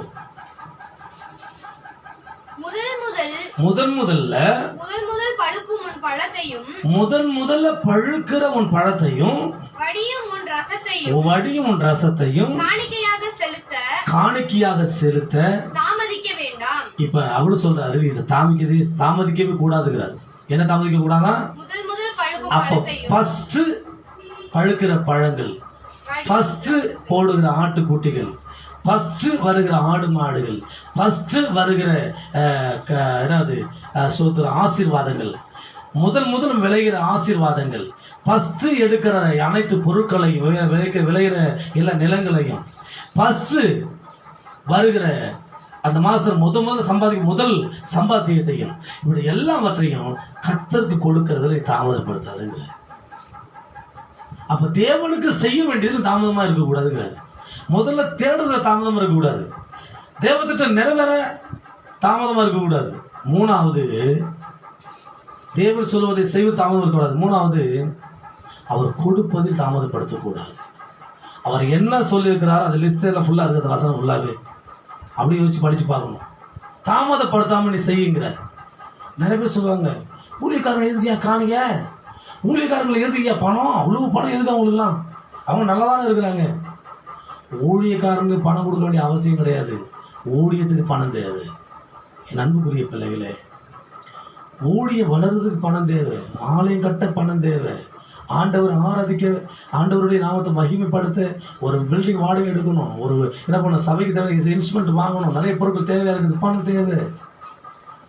ஆண்டவர் காணிக்கை என்பது கர்த்தருக்குரியது, கர்த்தரை கனப்படுத்த வேண்டியது. ஆண்டவர் உங்களை கடந்த வருஷங்களை கண்மணி போல பாதுகாத்து இருக்கிறாரு, கடந்த மாசங்களை கண்மணி போல பாதுகாத்து இருக்கிறாரு, நல்ல உங்களை ஆயுசு நாட்களை அதிகமாக்கி வைக்கிறாரு. இந்த மாசம் முழு எந்த ஒரு மீன் செலவு நமக்கு வரவே இல்லை. கர்த்தரை பாதுகாத்து நம்முடைய காணிக்கையை கர்த்தரை கனம் பண்ணணும். ஏன்னா நம் தேவன் நமக்கு வேலை இல்லாம இருக்கிற நாட்கள் வேலையை கொடுத்தவர் அவர் தான், படிப்பே இல்லாத நாட்கள் படிப்பு கொடுத்த அவர் தான், சம்பாதிக்கிறது முடியாம இருக்கிற நாட்கள் நல்ல ஒரு சம்பாதிக்கக்கூடிய வழிவாசல் திறந்து கொடுத்த அவர் தான், ஞானமே இல்லாம இருக்கிறவங்க ஞானத்தை கொடுத்த அவர் தான். இது நடக்குமோ நடக்காம சொல்லி கலங்கி போயிருக்கும் போது நான் செஞ்சு முடிப்பேன்னு சொல்லி நமக்கு சரியான பாதை காட்டுறது அவர் தான். தேவன் நமக்கு கொடுக்கிற ஆசீர்வாதத்துல இருந்து நாம் தேவனுக்கு கொடுக்க வேண்டும். அதை நம்ம காலதாமதப்படுத்தவே கூடாது. சில பேர் என்ன பண்ண தப்பு என்ன பண்ண தெரியுமா, இன்னைக்கு ஒரு சின்னதாக ஒரு அமௌண்ட் வச்சுக்கிடுமே, ஒரு ஏதோ ஒரு காணிக்கை எடுத்து வராங்க வச்சுக்கிறேன், ஒரு 10,000 ரூபா எடுத்து வராங்க. எதுக்கு? ஆண்டவர் என்னைக்கா நன்மை செஞ்சிருப்பார் அவங்க வாழ்க்கையில். அப்போ கர்த்தருக்கு கொடுக்குன்னு சொல்லியிருப்பார் ஆண்டவர். எடுத்து வருவாங்க. ஒரு 10,000 காணிக்கை எடுத்து வராங்க அப்படின்னா, வரும்பொழுது எப்படி எடுத்து வராங்க தெரியுமா, நான் அந்த காணிக்கையை சர்ச்சில் கொடுக்க போகிறேன், பாஸ்ட் கொடுக்க போகிறேன், அல்லது இந்த சபைக்கு ஆண்டுக்கு நான் கொடுக்க போகிறேன், பாஸ்ட்டில் கொடுக்க வேண்டாம் ஆண்டு கொடுக்க போகிறேன் அப்படி காணிக்கை எடுத்து வருவாங்க. இங்கே வந்தவருக்கு பாஸ் சொல்லுவார், சர்ச்சு கட்டணும், இடம் வாங்கணும், அல்லது வந்து என்ன பண்ணணும், இன்ஸ்ட்ருமெண்ட் வாங்க வேண்டியிருக்குது, சர்ச்சு பழுது வாங்க சொன்னேன். பாஸ்டர் இந்த 10,000 அதுக்கு யூஸ் பண்ணிவிடுங்க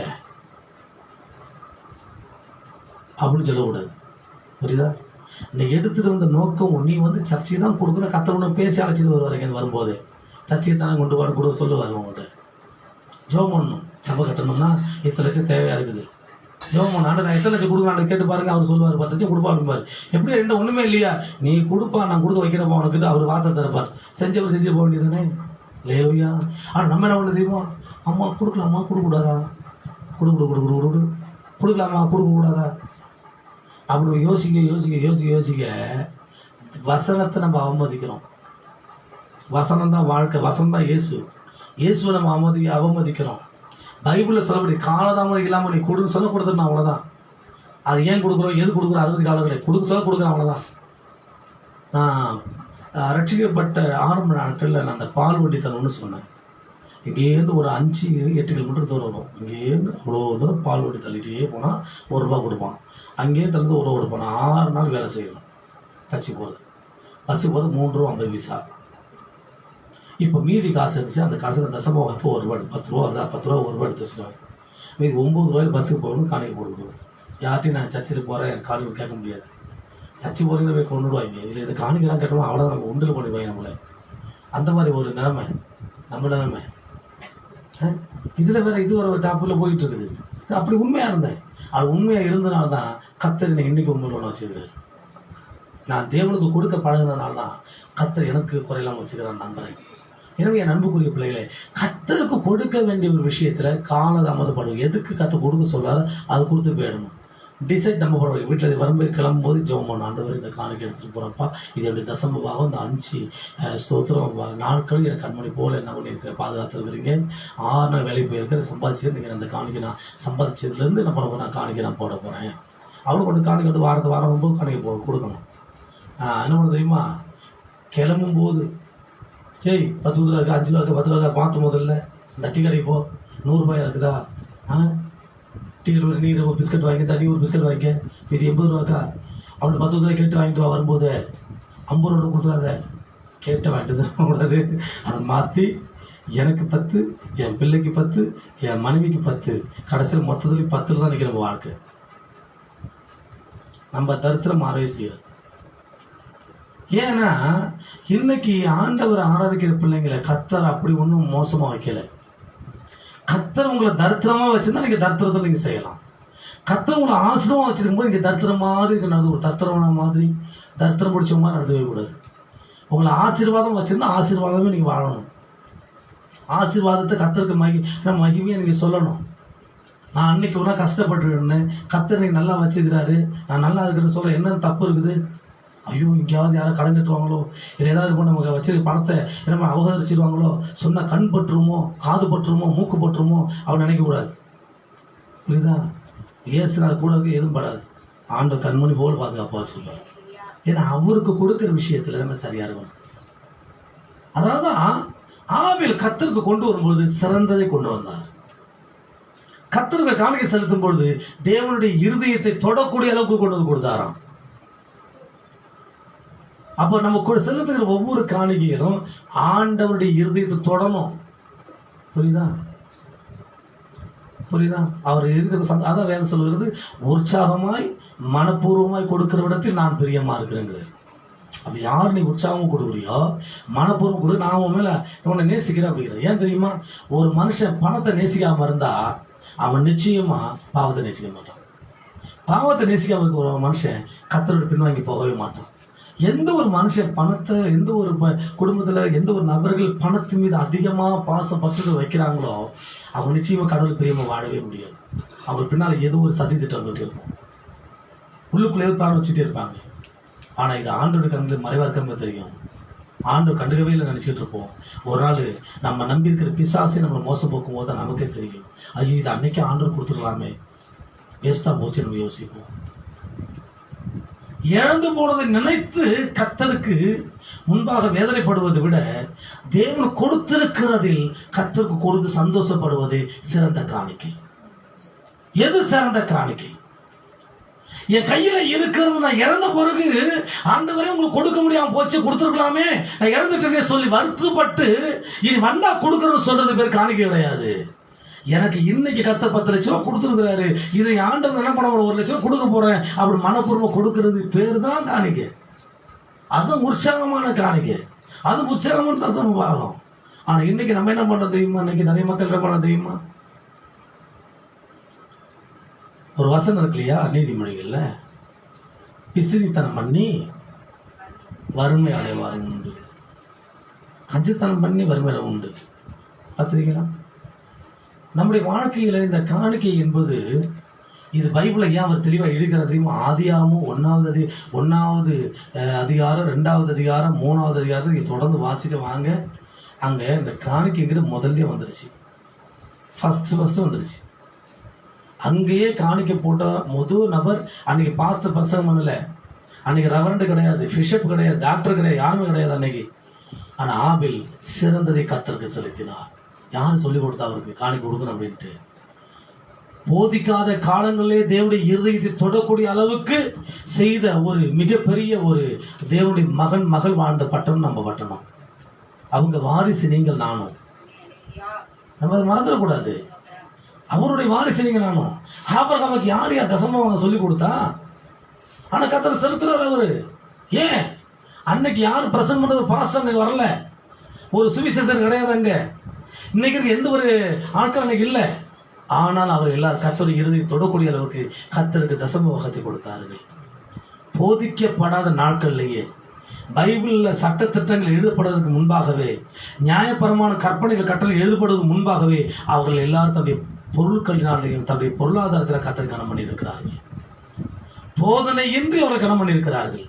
ஆனா கர்த்தரை தெளிவா ரெக்கார்டுல, உலக வரலாறு எழுதப்பட்ட புஸ்தகத்துல ஆண்டவர் ஆராதிக்கிற பிள்ளைகளுக்கு தெளிவா எழுதி கொடுத்துக்கிறாரு, நீ செலுத்த தாமதிக்காத, காணிக்கை செலுத்த தாமதி எழுதி கொடுத்துக்கிறாரு. ஆனா கொடுத்த பிறகும் நம்ம அது மீது நடக்கிறோம் அப்படின்னா நம்ம கர்த்தருக்கு நிச்சயமா கணக்கு தான் கொடுக்கணும். என்கிட்ட ஒரு நண்பர் சொல்லிட்டு இருந்தார், யாரும் சொன்ன கேட்ட ஞாபகம் இருக்குது. ஒரு 10 வீடு கட்டிட்டீங்க, ஒரு 20 கார் வாங்கிட்டீங்க, இல்லை வீடு வேண்டாம், இல்லை ஒரு 30 பவுன் நகை வாங்கிட்டீங்க, 40 சவரன் நகை வாங்கிட்டீங்க. இப்படி யோசிப்போம். சில பேர் பண்ணுறீங்க, சர்ச்சு இங்கே வரத்துக்கு ஒரு ஹெலிகாப்டர் வாங்கிட்டீங்க அப்படின்னு சொல்லுவேன். நம்ம சர்ச்சு பிள்ளைங்க ஹெலிகாப்டர் வாங்கணுமே, புரியுதா? என்னப்பா ஹெலிகாப்டர் வாங்கிடலாமா? ஒரு ஹெலிகாப்டர் வாங்கி சர்ச்சுக்கு வரீங்க வச்சுக்கலேன். இப்போ ஹெலிகாப்டர் வாங்கி சர்ச்சுக்கு வரீங்க, இப்போ 10 நிற்கிது வாங்கியாச்சு வச்சுக்க. இப்போ 10 ஹெலிகாப்டர் வந்து சர்ச்சை இறங்குறீங்க, எல்லாம் ஆராதனை இறங்குறீங்க, ரொம்ப சந்தோஷம் தான். ஆனால் அங்கே வந்து இறங்கி முடிச்ச உடனே வழக்கம் போல காணிக்க போடும்போது அந்த பழைய 10 ரூபா போட்டிங்க அப்படின்னா எப்படி இருக்கு பார்க்கறதுக்கு? சொல்லு பார்ப்போம். இதை விரும்புவா? உங்களை உன்னதத்தில் ஆசீர்வதிச்சிருக்கும் போது நீங்க அதுக்கு தகுந்த மாதிரி நடந்துக்கணும். தேவன் உங்களை 50 ரூபா சம்பாதிக்கும் போது 5 ரூபா கொடுக்க நியாயம் இருக்குது. இப்போ 5 லட்சம் சம்பாதிக்கும் போது 5 ரூபா கொடுக்க கூடாது. நம்மளோட இன்வெஸ்ட்மெண்ட்டை கற்றுக்கிட்ட பெருக்கணும். அதான் தேவன் கொடுக்க மிகுந்த ஒரு சிறந்த ஒரு ஆஃபரிங் அது. அப்போ நம்முடைய வாழ்க்கையில கொடுப்பது மனுஷனுடைய சித்தம் அல்ல, கொடுப்பது தேவனுடைய திட்டம். லேலூயா. நீங்க கொடுக்கணுங்கிறது எந்த ஒரு ஊழியக்காரர் கட்டாயப்படுத்தி போதிக்கிறதே கிடையாது. ஏன்னா பைபிள் சொல்லுது கொடுன்னு சொல்ல கொடுக்கணும், அவ்வளவுதான். ஏன் கொடுக்க, எது கொடுக்கணும், அதில் கொடுக்கணும், கொடுத்தா அவ்வளவுதான். ஏன்னா வசனத்துக்கு கீழ்ப்படிய வேண்டும். வசனம் சொல்லிட்டு நான் செய்யறேன். ஏன் நான் ஊழியக்காரன் வந்திருக்கிறேன்? வசனம் என்ன சொல் பேசுன்னு வந்திருக்கிறேன். ஏன் வேலைக்கு போ, என் வசனம் சொல்லிட்டு நான் வாழ்ந்துட்டு இருக்கிறேன். ஏன் கஷ்டப்படணும்? இங்க வந்து வசனத்துக்காக கஷ்டப்பட்டு இருக்கிறேன். நானும் வேலைக்கு படிச்சு போனால் இன்னைக்கு என்ன பண்ண, டிவிஎஸ் கம்பெனியில் என்ன பண்ண 97 ஆமாம் அந்த காலகட்டத்தில் வந்துச்சு, வேலைக்கு வந்துச்சு. பாண்டிச்சேரியில் போயிருந்தா நம்ம இன்னைக்கு நல்லா ஒரு 27 வருஷம் 28 சர்வீஸ் ஆகிடும். இன்னைக்கு கவலைப்படணுமா? செம்ம சூப்பராக வாழ்ந்துருக்க மாட்டேன், நல்லா வாழ்ந்துருப்பேன். அப்பயும் சூப்பர் சொல்லு, நல்ல வாழ்க்கை வாழ்ந்துருப்பேன், எல்லாரோட சூப்பராக வாழ்ந்துருப்பேன் நான் பணத்தில். இல்லை இருக்கிற வீடு வாசல் தோட்டத்தோட வித்து நம்ம வச்சு பார்த்தீங்கன்னா 2-3 கூட கையில் இருக்கும், நிம்மதியாக வாழ்ந்துருப்பேன் நான் வீட்டுக்கு. ஏன் எல்லாமே வேணாம் வேற உதயத்துக்கு வந்து நிற்கிறேன், வசனம் என்னை அனுமதிச்சு நான் வாழ்ந்துட்டு இருக்கிறேன். அப்போ நம்முடைய வாழ்க்கையில வசனம் சொல்லுது, ஆண்டவர் சொல்றாரு, அதனை கேட்கிறேன். ஐயா ஏன் நிக்கிற சாப்பிடவே இல்லை, என்ன வழி நடத்துற ஆண்டவர், நீங்க எப்படி நடத்துறாரு, நான் நடந்துக்கிட்டேன் அவ்வளவுதான். ஏன்னா என்ன நீ சிக்கன் பிரியாணி சாப்பிட்ற, கர்த்தர் கொடுக்குறாரு சாப்பிட்றேன், அதுதான். அப்ப நம்முடைய வாழ்க்கையில வசனத்துக்கு மட்டும் நம்ம செவி கொடுக்கும் பொழுது நம்ம வாழ்க்கை ஆசீர்வாதமா இருக்கும். ஆனா இன்னைக்கு நம்ம என்ன பண்றது தெரியுமா, வசனத்தை மட்டும் விட்டுருவோம், மற்ற எல்லாத்தையும் பிடிச்சி விடுறோம். இன்னைக்கு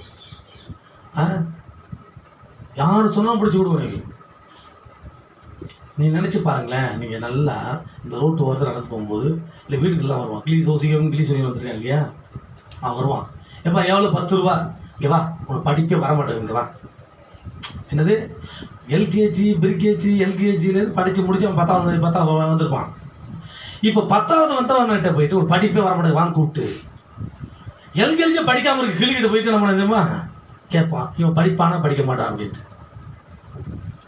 அந்த கிளி ஒரு சீட் எடுத்து போட்டு சொல்லுவோம், அதுதான் அவன் தலையெழுத்தா? நம்ம தலையெழுத்த மாத்திர கிளிக்கு யாரும் அதிகாரம் கொடுத்தது? சில பேர் பொம்பளை பெண்கள்லாம் வருவாங்க, ஒரு கம்பு எடுத்துக்கிட்டு கையை நீட்டு உன் ரேகையை பார்க்குற அப்படின்ட்டு, உன் முகரை முதல்ல எடுத்துட்டு திருப்பிட்டு போட்டு சொல்லணும். லேலோயா கையில் நீட்டக்கூடாது, பாரு இந்த ரேகை அங்கே போகுது, இந்த ரேகை இங்கே வருது, கையில் ரேகை எங்கே போனால் உனக்கு என்ன, நான் ஒழுங்காக இருக்கிறனால கற்றுக்குள்ள அது போகுது எனக்கு. லேலோயா என்ன உள்ளங்கையில் வரைஞ்சவரை ஏன் கூட இருக்கிறாரு. லேலோயா ஏன் ரேகை அவருக்கு தெரியும், என்னை படைக்கும் போது இப்படிதான் என் கையில் ரேகை இருக்குன்னு அவர் படைச்சிருக்கிறாரு. நான் இன்னொரு தீர்த்து போயிட்டு அவங்க கையை காட்டி என் ரேகையை பார்க்கக்கூடாது. அந்த உங்களை சொல்ற வார்த்தையெல்லாம் கேட்டுக்கிட்டு செய்யக்கூடாது. சில பேர் சொல்லுவாங்க எதையும் செய்யி அதையும் செய், எச்சரிக்கையா இருக்கணும். இயேசு சொல்ற மட்டும் தான் நம்ம செய்ய வந்திருக்கிறோம், மற்றவங்க சொல்றதை கேட்கணும் அவசியம் கிடையாது. அதே மாதிரி இந்த பேர் அந்த அந்த அந்த அந்த அக்கா அந்த அந்த அந்த ஐயா மட்டும் நான் போகும்போது எதிரில் வந்துட்டா நான் போற காரியம் உருப்படாது பிரதர், அந்த மூஞ்சி முடிச்சுன்னு வச்சுக்க எனக்கு உருப்படாது என் காரியமே, தூங்கி வச்சு அதுதான் முன்னாடி நிற்குது, உருப்படாது என் உருப்படாது நிற்கிறேன், எங்கேயும் போக முடியாது, எது நடக்காது நல்லா தெரியுமே. அது மூஞ்சி பார்த்ததுனால இது நடக்காம இல்லை, உன் வாயில் அறிக்கை பண்ணதுனால நடக்காம இருக்கு எல்லாமே. இது புரியுது இல்ல, வேத மனுஷன் அப்பத்தினால் மாத்திரம் அல்ல தேவனுடைய வாயிலிருந்து புறப்பட ஒவ்வொரு படைப்பாளர் சொன்னார். அப்ப என்னன்னா நீ பேச அவிசுவாசம் வார்த்தை தான் அது தடையா இருக்க தவிர அந்த பொம்பெல்லாம் இருந்தான்னு இல்லாம போனான்னு அவங்க தப்பு கிடையாது. அப்ப ஆண்டவர் அந்த அவங்களோட மட்டமானவரா, அவங்கள விட ஆண்டவர் விட அவங்க பெரிய சக்தி வாய்ந்தவங்களா? அவங்க முகத்தை பார்த்து நடக்காது பிரதர், இந்த பக்கத்தில் பள்ளி சத்தம் பிடிச்சா நடக்காது, இந்த காரியம் நடக்காது. அப்ப நேரா தலைக்கு உச்சியில் நடக்கணும், உச்சி என்ன பண்ணுவோம் சத்தம் போட நடக்கும், உச்சி கல் விழுவும், பயங்கரமா சத்தம் கேட்கும். தீபாவளி டைம் அதை வெடி வெடிச்சான், நான் எதார்த்தமா என்ன பண்ணேன் செய்தி பார்ப்போம் பார்த்துட்டு இருந்தேன். பார்த்தாக்க வெடி வெடி சொல்லி கேச வெடிக்க விட்டா, இந்த அணுகுண்டா நாட்டு வெடி பற்ற வச்சுட்டா, இங்கே வெடிச்சிச்சு, வீடு தரமாட்டம் வாங்கி போச்சு. எந்த வெடி எங்க வெடிச்சதே நம்ம வெடிச்சு விட்டான், அது வெடி தான் விஜய் எடுத்து சேர்த்து வெடிச்சு விட்டாங்க. அந்த மாதிரி என்ன தெரியுமா, நம்ம சில நேரங்கள்ல எதை யோசிக்கணும் ஒரு பிளான் இருக்குது. அவ கர்த்தர் கொடுக்கணும்னு நினைக்கிற பிள்ளைங்க என்ன பண்ண தெரியுமா, கண்டதை யோசிக்க கூடாது. கர்த்தர் சொன்னா அதை செய்யணும், அவ்வளவுதான். பைபிள் சொல்லியிருக்கியா கொடுக்க சொன்னா கொடுக்குறேன், அவ்வளவுதான். ஏன் கொடுக்குறேன், ஆண்டவர் சொல்லிருக்கிறாரு. அப்போ அந்த காசு எங்க போகுது, சில பேர் வித்தியாசம் கேட்பாங்க, நான் டெய்லி மாசம் நான் ஒரு 10,000 கொடுத்துருக்கேன், நான் ஒரு நாளே 10,000 கொடுக்குறேன். என் சபையில் 150 பேர் வரான், 150 பேர் 10,000 தான் கொடுத்துறாங்க. அப்போ எவ்வளவு பணம் அவர்கிட்ட வந்திருக்கும், இவரு இதாச்சும் என்ன பண்றாரு. இதுக்கு ஒரு கூட்டம் தெரியுமா பாத்துருக்கீங்களா, இந்த சதி செய்யரு பரிசெய்யரு இந்த வேத பாருரு, அது ஒரு அசுத்தாய் பிடிச்சது கூட்டம் எல்லாமே. ஆண்டு சொல்லுவார் இந்த புளித்த மாவுக்கு எச்சரிக்கையாருன்னு சொல்லுவார். பாஸ்டர் மட்டும் நல்லா வேற இருக்கிறாரு, எப்படி அவர் வணங்குற ஆண்டவர் தேட கத்த நல்லவரையா, ஆனா அவர் நல்லா இருக்கிறாரு இல்லையா. ஆனா அது நீ புரியாது, அவ்வளவு வச்சு என்ன பண்ண போறாங்க அவங்க எல்லாம். அதனால நானே ஏழையில கொடுப்பேன், நானே தானம் தர்மம் பண்ணுவேன், நானே செய்வேன் அப்படின்னு கத்தர் பாப்பாரு. நானேன்னு சொன்னா நீயாவே இருந்திருப்போ, இனி எனக்கு நீ பிள்ளைன்னு சொல்லிட்டு போயிடுவாரு. ஏன்னா நம்ம நியாயப்பிரமானது கத்தரை கற்பனைக்கு கட்டு போட்டு நடக்கிறவங்க. நம்ம வார்த்தை கட்டுப்பட்டு நடக்கிறோம் நம்ம, வசதி கீழ்ப்படி நடக்கிற பிள்ளைங்க நம்ம. அப்படி வாழுகிற பிள்ளை நம்முடைய வாழ்க்கையில என்ன பண்ணிதான் ஆகணும் தெரியுமா? சத்தியத்தை, வார்த்தையை நிறைவேற்றுவதில், வார்த்தைக்கு கீழ்ப்படுவதற்கு காலதாமதமாக இருக்கக்கூடாது. கர்த்தர் கொடுக்கிற விஷயத்தை காலதாமதம் இருக்கக்கூடாது. ஏன்னா நீங்கள் கொடுங்கள், அப்பொழுது நீங்கள் தரித்திரமாக போவீர்கள். அப்படி பைபிள் சொல்லலை. நீங்கள் கொடுங்கள், உங்க வீட்டில் ஒண்ணுமே இல்லாம நாசமா போயிடும் ஆண்டவர் சொல்லல. நீங்க கொடுங்கள், அப்பொழுது உங்களுக்கு இதை விட 1000 மடங்கு கூடவே கொடுக்கப்படும். ஹல்லேலூயா. அப்ப சொல்றாரு, நீ கொடு, நீ குறையுதுன்னு நினைக்கிறதுக்கு முன்னால நான் நிறைவா மாத்தி கொடுத்துருவோம் அப்படிங்கிறது. அப்ப அவர் கொடுக்கிற தேவன். நம்ம கிட்ட வாங்கிட்டு போறதுக்காக கர்த்தர் நம்மளை வச்சிருக்கல. நம்ம கிட்ட வாங்குறது எதுக்காக தெரியுமா? நமக்கு மீண்டும் அதிகமா கொடுக்கறதுக்காக தான் வச்சிருக்காரு. ஏதோ ஒரு பாச சொன்னாரு கடந்த நாட்கள்ல, உங்க சர்ச்சில் இருக்கிற பேர் எத்தனை தசமா கொடுக்க கேட்டாரு. நான் சொன்னேன் யாருமே இல்லை அப்படின்னு. யாருமே இல்லையா? ஒருத்த கூட இல்லை அப்படின்னு. என்னையா சொல்றேன்? ஆமா அப்படின்னு. அப்போ ஒரே ஒரு வார்த்தை சொன்னாரு, நீ ஊழியம் செய்ய தகுதி இல்லை அப்படின்னு. என்னையா அப்படின்னு. அவங்க கொடுக்காம நான் என்ன பண்ண கண்டிச்சா போதிக்க முடியும்? கர்த்தர் சொல்லலாம், அப்படி செய்ய முடியாதுன்னு. அவங்க கொடுக்கறதுனால அவங்க நீ கஷ்டப்படுத்தல, அவங்க ஆசீர்வாதமா இருக்கிறது தடைய நீதான் இருந்திருக்கிற அப்படின்னாரு. என்ன பார்த்து சொல்றீங்க அப்படின்னு. ஆமா, என் சபையில இருக்க ஒரு விசுவாசி அன்னைக்கு இங்க முடிவு ஜபத்தை வந்தாப்புல, தம்பி கிரிவு நம்ம வந்து அப்படி முடிவு ஜபத்தை செய்து விட்டார். பாட்டு பண்ணாப்புல 3 நாள் முடிவு ஜபம் வைக்கும் அவர் தான் பயன்படுத்தினேன். அவர் ஒரு சாட்சி சொன்னாப்புல. அவர் சாதாரணமா எந்த வேலைக்கு போகாம ஒரு கஷ்டப்பட்டுட்டு வேலை இல்லாம ஒரு தரித்திரமா இருக்கிற நேரத்தில் ஒரு சின்ன ஒரு வேலை கிடைக்கும் பொழுது அது 50 ரூபாயில ஆண்டவர் 10 ரூபாய் எடுத்து வச்சிருந்தாங்க. அதன் பிறகு ஒரு வேலை கிடைச்சுதான். அந்த வேலையில உண்மையா இருந்தார். அப்புறம் டிரைவிங் போயிருக்கிறார், உண்மையா இருந்திருக்கிறார். அப்படியே வந்தவர் இன்னைக்கு சொந்தமாக ஒரு தொழில் தொடங்கி, ஒரு பிசினஸை தொடங்கி 10 லட்சம் ரூபாய்க்கு மேல மதிக்கத்துக்கு கம்பெனி வச்சு அதை கொஞ்சம் பேர் வேலைக்கு வச்சு வேலை செய்யறாரு. இன்னைக்கு அவர் சொன்னாரு, என் வாழ்க்கையில கர்த்தருக்கு நான் என்னைக்கு உண்மையா கொடுத்தனோ அப்பவே ஆண்டவர் என் வாழ்க்கையை உயர்த்த ஆரம்பிச்சிட்டாரு. அதனால பாஸ்டர், உங்க விசுவாசிங்க கஷ்டப்பட காரணம் அவங்க இல்லை, நீங்க தான். நீங்க காமிக்க, நீங்க தசம பாகத்தை அவங்க விசுவாசி கொடுக்காத வரைக்கும் அவன் நல்லாவே இருக்கவே முடியாது, கடன் அடையவே செய்யாது, அவங்க வாழ்க்கையில் ஆசீர்வாதத்தை பார்க்கவே முடியாது.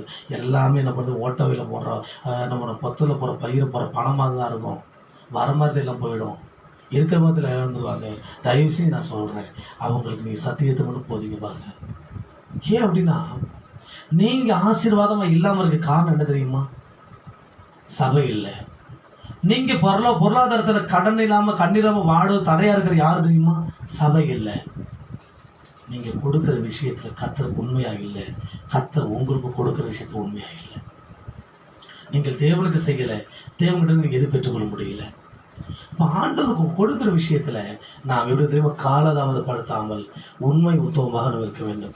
சில பேர் வீடுகளில் நீங்கள் என்ன பயிர் வச்சாலும், என்ன நிலங்கள் வச்சிருந்தாலும், இல்லை என்ன விளைஞ்சாலும் முதல் பண்ண என்ன பண்ணணும், கர்த்தருக்குரியதுன்னு சொல்றாரு. நான் சர்ச்சைக்கு போகும்போது எங்கள் சபையில் நடக்கும், 10 மூட்டை நெல் விளைஞ்சிச்சுன்னா என்ன பண்ண தெரியுமா, 2 மூட்டை கூட சர்ச்சை போட்டு போயிடுவாங்க. 10 மூட்டை அரிசியாக இறப்பாங்க, 1 மூட்டை சர்ச்சை போட்டு போயிடுவாங்க. ஏன்னா அப்போ தேவனை ஆராதிக்கிற பிள்ளைங்க என்ன பண்ணணும் தெரியுமா, அவங்க அது உண்மையா இருந்ததுனால. அப்ப என்ன ஒரு சாட்சி அவங்க சொன்னாங்க ஒரு முறை, நண்பர், எங்க ஊர்ல மழையே இல்லை, பயங்கரமான ஒரு பஞ்ச காலம். அப்போ மழையே இல்லை, 2 வருஷம் மழை இல்லை, பூமியெல்லாம் காஞ்சி வெடிச்சு போயிடுச்சு. ஆனா இங்க கிணறுல தண்ணியெல்லாம் வத்தி போயிடுச்சு. கடைசி தண்ணி கொஞ்சம் மட்டும் லைட்டா ஊறிச்சு கிணத்துல.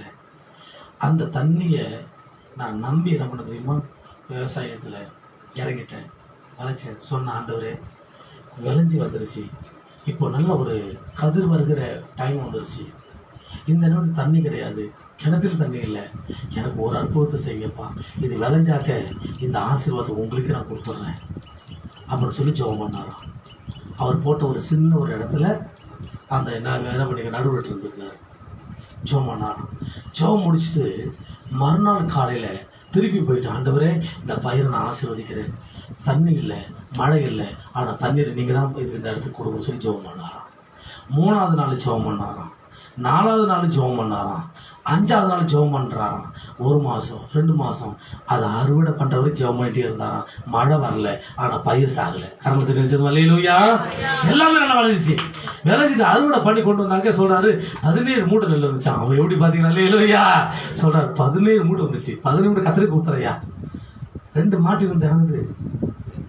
நாங்க என்ன கொடுக்க எங்க வருது? கத்திரி காணி கொடுங்க. என்னையா சொல்ற? 17 மூட்டையுமா? ஆமாங்க, நான் ஜெபம் பண்ண கத்து கொடுத்தாரையா. அப்படி முடிச்ச பிறகு மகன் வந்து திருச்சியில ஒரு ஸ்தாபனத்தில் படிச்சுட்டு இருந்தாங்க. அவங்களுக்கு திருமணம் பண்ணி வைக்க நினைச்சாச்சு. வச்ச பிறகு எனக்கு கையில் இப்ப காசு கிடையாது. ஆனா மாப்பிள்ளை ரெடியா இருக்கிறாங்க முடிச்சுக்கிறது. அட்லீஸ்ட் மண்டபத்தை படம் கொடுக்கணும், அது கூட வழி இல்லை. சாப்பாடு கூட மாப்பிள்ளோட இருக்கிற சொல்லிட்டாங்க. ஆனால் என்ன தெரியுமா? ஜெபம் பண்றாரு. நான் உண்மையா இருந்தேன் ஆண்டவரே, இன்னைக்கு இந்த 17 மூட்டையில் 2 மூட்டை காணி தசமாகும், மீதி 15 மூட்டை இருந்துச்சுன்னா கூட என்ன பண்ணியிருப்பேன், விற்று ஏதாவது ஒரு 5-10 கையில் கிடச்சிருக்கும். என்கிட்ட ஒன்றும் இல்லாமல் இருந்துகிட்டு இருக்கிறேன். அதனால் நான் உண்மையாக இருந்தேன். எனக்கு நீங்கள் உண்மையாக நம்புற ஆண்டவரே, என் தேவையில் சந்தேகம் சொன்னாராம். சொல்லி ஜெபம் பண்ணாராம்.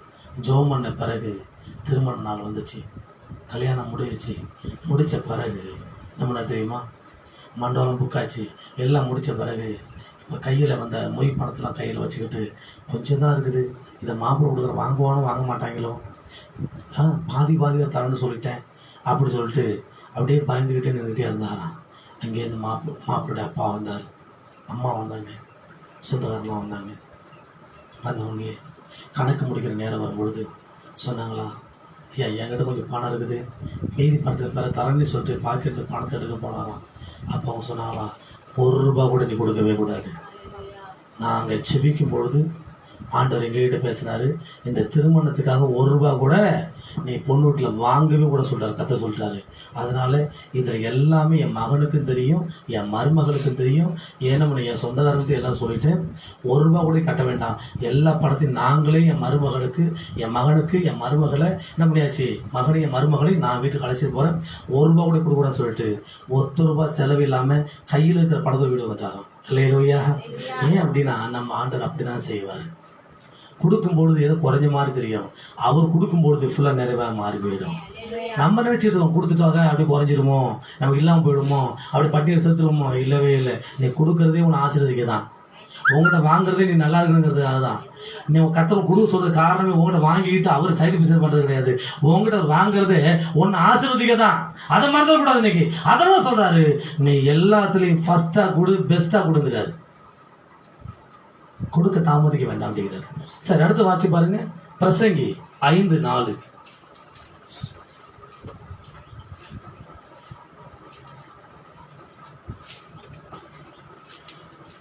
பிரசங்கின் புஸ்தகம் 5வது அதிகாரம். நீ தேவனுக்கு ஒரு பொருத்தனை பண்ணிக்கொண்டாய். நீ தேவனுக்கு ஒரு பொருத்தனை பண்ணியிருந்தா அதை செலுத்த தாமதியாதே. கொடுக்கறதுக்கு தாமதம் செய்யாதுங்க. முதல்ல என்ன பண்ண தெரியுமா, ஆண்டவர் தொழுது கொள்ள என்ன பண்ணக்கூடாது, தாமதப்படுத்த கூடாது.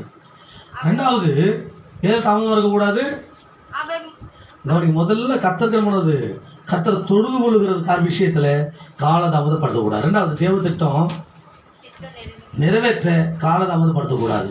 3வது கத்தருக்கு கொடுக்கறதுல காலதாமதப்படுத்தக்கூடாது. 4வது பொருத்தனைகள் செய்வதில் காலதாமதப்படுத்தக்கூடாது. நீங்க ஒரு விஷயத்தை நல்லா புரிஞ்சுக்கிடுங்க. ஒரு நபர் ஜெபிக்கிறோம், ஆண்டவரே இது எனக்கு வரவே மாட்டேங்குது, இந்த விஷயம் எனக்கு நடக்கவே மாட்டேங்குது, ஜெபம் பண்ணுவோம். அப்போ நம்ம பொருத்தனை பண்ணுவோம், நீங்க இதை மட்டும் செஞ்சு கொடுத்தீங்கன்னா இந்த என்ன பண்ண உங்களுக்கு செய்யறேன் அப்படின்னு சொல்லி பொருத்தனை பண்ணுவோம். அப்படி பொருத்தனை பண்ணிட்டாக்க அது கையில கிடைச்ச உடனே காலதாமதப்படுத்தாம வந்து கொடுத்துடணும். அது திருடலாம் கூடாது. ஒரு 5000 தரணும், ஒரு ஏமாத்திரான்னு தெரியுது, வரான்னு தெரியுது, நீ ஜெபம் பண்றீங்க, அவனே மனதிற்கு 1000 கொடுத்துறான்னு வச்சுங்க. அந்த 5000 உங்களுக்கு கொடுத்துட சொன்னாக்க அது 100 திருடக்கூடாது. அப்படியே 5000 கற்று கொடுத்துடணும். ஏன்னா அப்பதான் அடுத்த வாசல் உங்களுக்கு திறந்துருப்பாங்க. ஏன்னா அந்த 5000 வாழ்க்கை முடிஞ்சிடும். ஏன் அப்படின்னா தேவனுக்கு பொருத்தனை பண்ணின விஷயத்துல பைபிள் புதிய ஏற்பாட்டுல எந்த இடத்துலயுமே பொருத்தனை பண்ணி மிகப்பெரிய தண்டனை யார் பெற்றது, அன்னைய சபதம் பெற்றுக்கிறாங்க. பொருத்தனை பண்றாங்க, உண்மையா இல்ல, அதான் தண்டிக்க வர்றாரு. ஆமா, கணவன்ல 2 பேருக்கு ஒரே நாள் நியாய தீர்ப்பு நடக்குது. அடுத்த நியாய தீர்ப்பு பொருத்தனை பண்ணா அது உண்மையா இல்ல, உன யார் பொருத்த சொல்றாரு. ஒரு பணம் வேணும், உன்னுடைய ஆசீர்வாதம் வேணுமோ பொருத்தனை பண்றியா, பொருத்தனை உண்மையாரு ஆசீர்வாதத்தை கத்தர் செய்வார். ஆனா பொறுத்தனை நிறைவேற்றின பிறகு ஆண்டவர் ஏமாத்த கூடாது. புதிய ஏற்பாடு அதிக தண்டனையை பெற்று ஆக்கிரிக்குள்ள ஆனது யாரு தெரியுமா? அன்னைய சபைகள். ஏன் அன்னைய சபை தண்டிக்கப்பட்டாங்க? பொருத்தனையே அவங்க பண்ணினாங்க, கத்தர் அதை ஆசீர்வதிச்சாரு. அவங்க சொன்னதை அவங்க செய்யல. கேட்டதை கத்தர் செஞ்சாரு, ஆனா கத்தர் சொன்னதை அவங்க செய்யல, அதனால தண்டிக்கப்பட்டாங்க. அப்போ நம்ம தேவனுடைய விஷயத்துல நம்ம ரொம்ப கவனமா தேவை. நல்லா படிக்கணும், நல்ல வேலைக்கு போகணும், நல்லா சம்பாதிக்கணும், நல்ல ஆசீர்வாதமா வாழணும், கத்தருக்கு செய்ய வேண்டிய கத்தருக்கு செய்யணும், ஆண்டு கொடுக்க வேண்டிய கத்தர் கொடுக்கணும். என்ன பண்ணணும்? நம்முடைய நேரங்களை நாட்கள் ஆண்டு தியாகம் பண்ணணும். இப்படி ஒவ்வொரு விஷயத்தையும் கத்தர் செய்கிற மாதிரி அதை விட மேல கத்தர் கொடுக்கிற விஷயத்தை பொருத்தனை பண்ண நிறைவேற்றணும். பொருத்தனை பண்ண வேண்டாம் இல்லைன்னா. ஏன்னா நீ பொருத்தனை நிறைவேற்றின ஆண்டவர் சொல்றாரு. அப்ப நம்முடைய வாழ்க்கையில் நம்ம பொருத்தனை நிறைவேற்ற இடத்துல இருக்கிறோம். ஒருவர் ஒரு காரியத்தை பொருத்தனை பண்ணிட்டீங்கன்னாக்கா அது நடக்கவே கூடாது. என் வாழ்க்கை இன்னை ஆண்டவர் தான் சொந்தம், அவருக்கு மட்டும் தான் சொந்தம். என் வாழ்க்கை இவரோட தான், அவரோட மட்டும் தான். மாறி மாறி விகாரப்படவே கூடாது நம்முடைய வாழ்க்கையில. அது தேவன் விரும்பவே மாட்டார். தேவன் மனம் மாற ஒரு மனிதர் அல்ல. அன்புக்குரிய பிள்ளைகளை, அவர் மனசு மாற மாட்டாரு. தேவன் எதோட இணைக்க நினைக்கிறார் அதான் இணைஞ்சிருக்கும். தேவன் இந்த விஷயத்தை ஒன்று செய்ய நினைக்கிற பொறுத்தனை நிறைவேற்றி தான் தீரணும். ஏன்னா பைபிள் போய் சொல்லாது.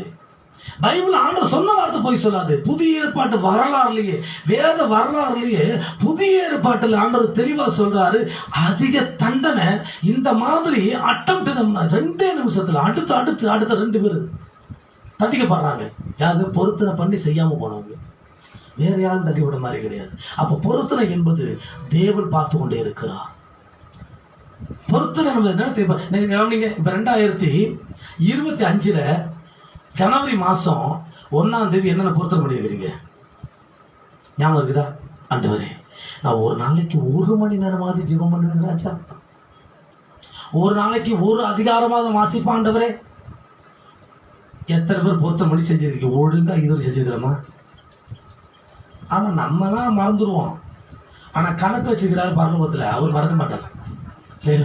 அவர் ஞாபகம் வச்சுட்டே இருப்பாரு. என் பிள்ளை ஜனவரி மாசம் என்ன பண்ணிச்சு, 1ஆம் தேதி இத்தனை மணிக்கு கரெக்டா 1 மணிக்கு என்ன பண்ணியாச்சு, என் பிள்ளை இந்த காரியம் சொன்னா அப்படின்னு ரெக்கார்ட் எழுதி வச்சிருப்பாப்ல. அவர் மறக்க மாட்டார். ஞாபகம் இருக்கும். புரியுதா? அவர் மறக்க மாட்டாரு. ஆனா நீ பொருத்தனை பண்ணினால் அது நிறைவேற்று. அன்புக்குரிய பிள்ளைகளே, நம்முடைய ஜீவியத்துல நாம் தாமதிக்க கூடாது என்று சொல்லி தேவன் பார்த்து பேசிக் கொண்டிருக்கிறார். முதலாவது, கர்த்தரை தொழுது கொள்வதில் தாமதம் பண்ணக்கூடாது. 2வது, தேவ திட்டத்தை நிறைவேற்ற தாமதம் பண்ணக்கூடாது. 3வது, கர்த்தருக்கு காணிக்கை செலுத்துவதை தாமதம் பண்ணக்கூடாது. 4வது, உன் பொருத்தனை நிறைவேற்ற காலதாமதப்படுத்தக்கூடாது, தாமதம் பண்ணக்கூடாது. பொருத்தனை நிறைவேற்ற தாமதம் பண்ணக்கூடாது வேதம் சொல்கிறது. சரி, தாமதப்படுத்தினால் என்ன நடக்கும்? தேவனுக்கு ஒரு விஷயத்தை சொல்லி நம்ம காலதாமதப்படுத்தினா என்ன நடக்கும்? யாத்திராகமம் புஸ்தகத்துல 32வது அதிகாரத்துல 1வது வசனத்தை வாசிச்சு போக பாருங்க. நேரம் இருக்கா தெரியல, சீக்கிரம் வாசிங்க. மோசே மலையிலிருந்து இறங்கி வந்த போது இறங்கி வர தாமதிக்கிறாரு. ஜனங்கள் கண்டபோது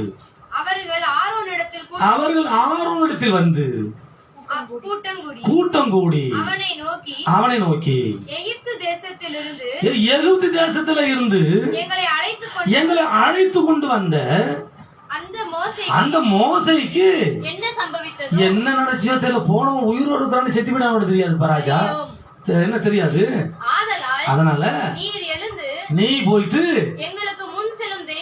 என்ன வழி நடந்தது கடவுள் எதுன்னு தெரியல, இப்போ நீ தயார் பண்ணி கொண்டு வா அப்படிங்கிறாங்க. கடவுளை தயார் பண்ணி கொண்டு வர சொல்றான் இன்னைக்கு. பாத்தியா? இப்ப என்ன தெரியல, கவனிங்க. மோசே வர தாமதிக்குது. அதான் என்ன பண்ணு, மோசே சொல்லிட்டு போற போகும்போது, நாம சீனாய் மலைக்கு போற ராஜா, அங்க கர்த்தர் கூப்பிட்டு இருக்கிறாரு, நான் பேச போறேன், நான் வர கொஞ்சம் லேட் ஆகும், என்ன பண்ணு ஆரோன் பாத்துக்கப்பா அனுப்புறாரு. இப்ப ஆரோன் என்ன பண்ணி தெரியுமா, ஒழுங்கா பார்த்து இருக்கணும்.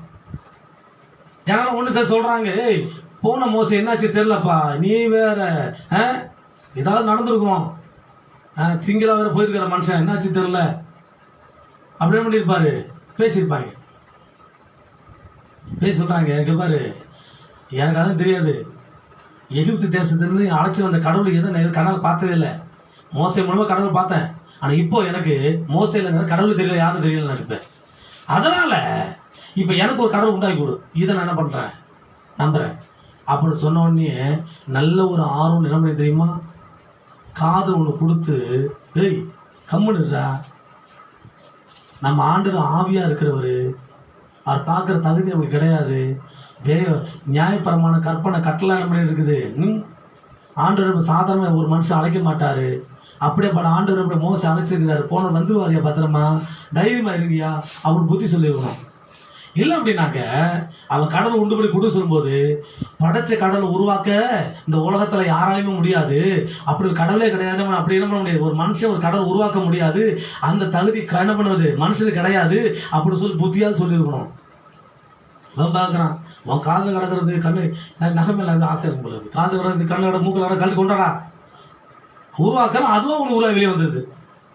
அழகா ஆண்டவர் மனுஷனை உருவாக்கும் பொழுது மனிதனை உருவாக்கினாரு, அவன் ஜீவ சுவாசன் ஆசை அவன் ஜீவ ஆத்மா ஆனான் அப்படின்னு பைபிள் இருக்குது. அவரை மாதிரியே உயிர் பெற்று அவரை மாதிரி பேசினான், அவரை மாதிரி நடந்தான், அவர் மாதிரி சிரிச்சான், அவர் மாதிரி ஓடணும், அவர் மாதிரி முடியாது, அவர் மாதிரி எல்லாம் பண்ணான். அது மனுஷனை ஆண்டவர் உருவாக்கும் போது அப்படி இருந்துச்சு. இது அவருடைய படைப்பு. இப்போ பிசாசு என்ன பண்ணிச்சு தெரியுமா, கண்ணுக்குடி உருவாக பிசாசு என்ன பண்ணிச்சு, அதுவும் ஒரு வடிவம், காது காலு கண்ணு நாக்கு மூக்கு என்ன பண்ணிச்சு, 2 கொம்பு வாலு, வாலு.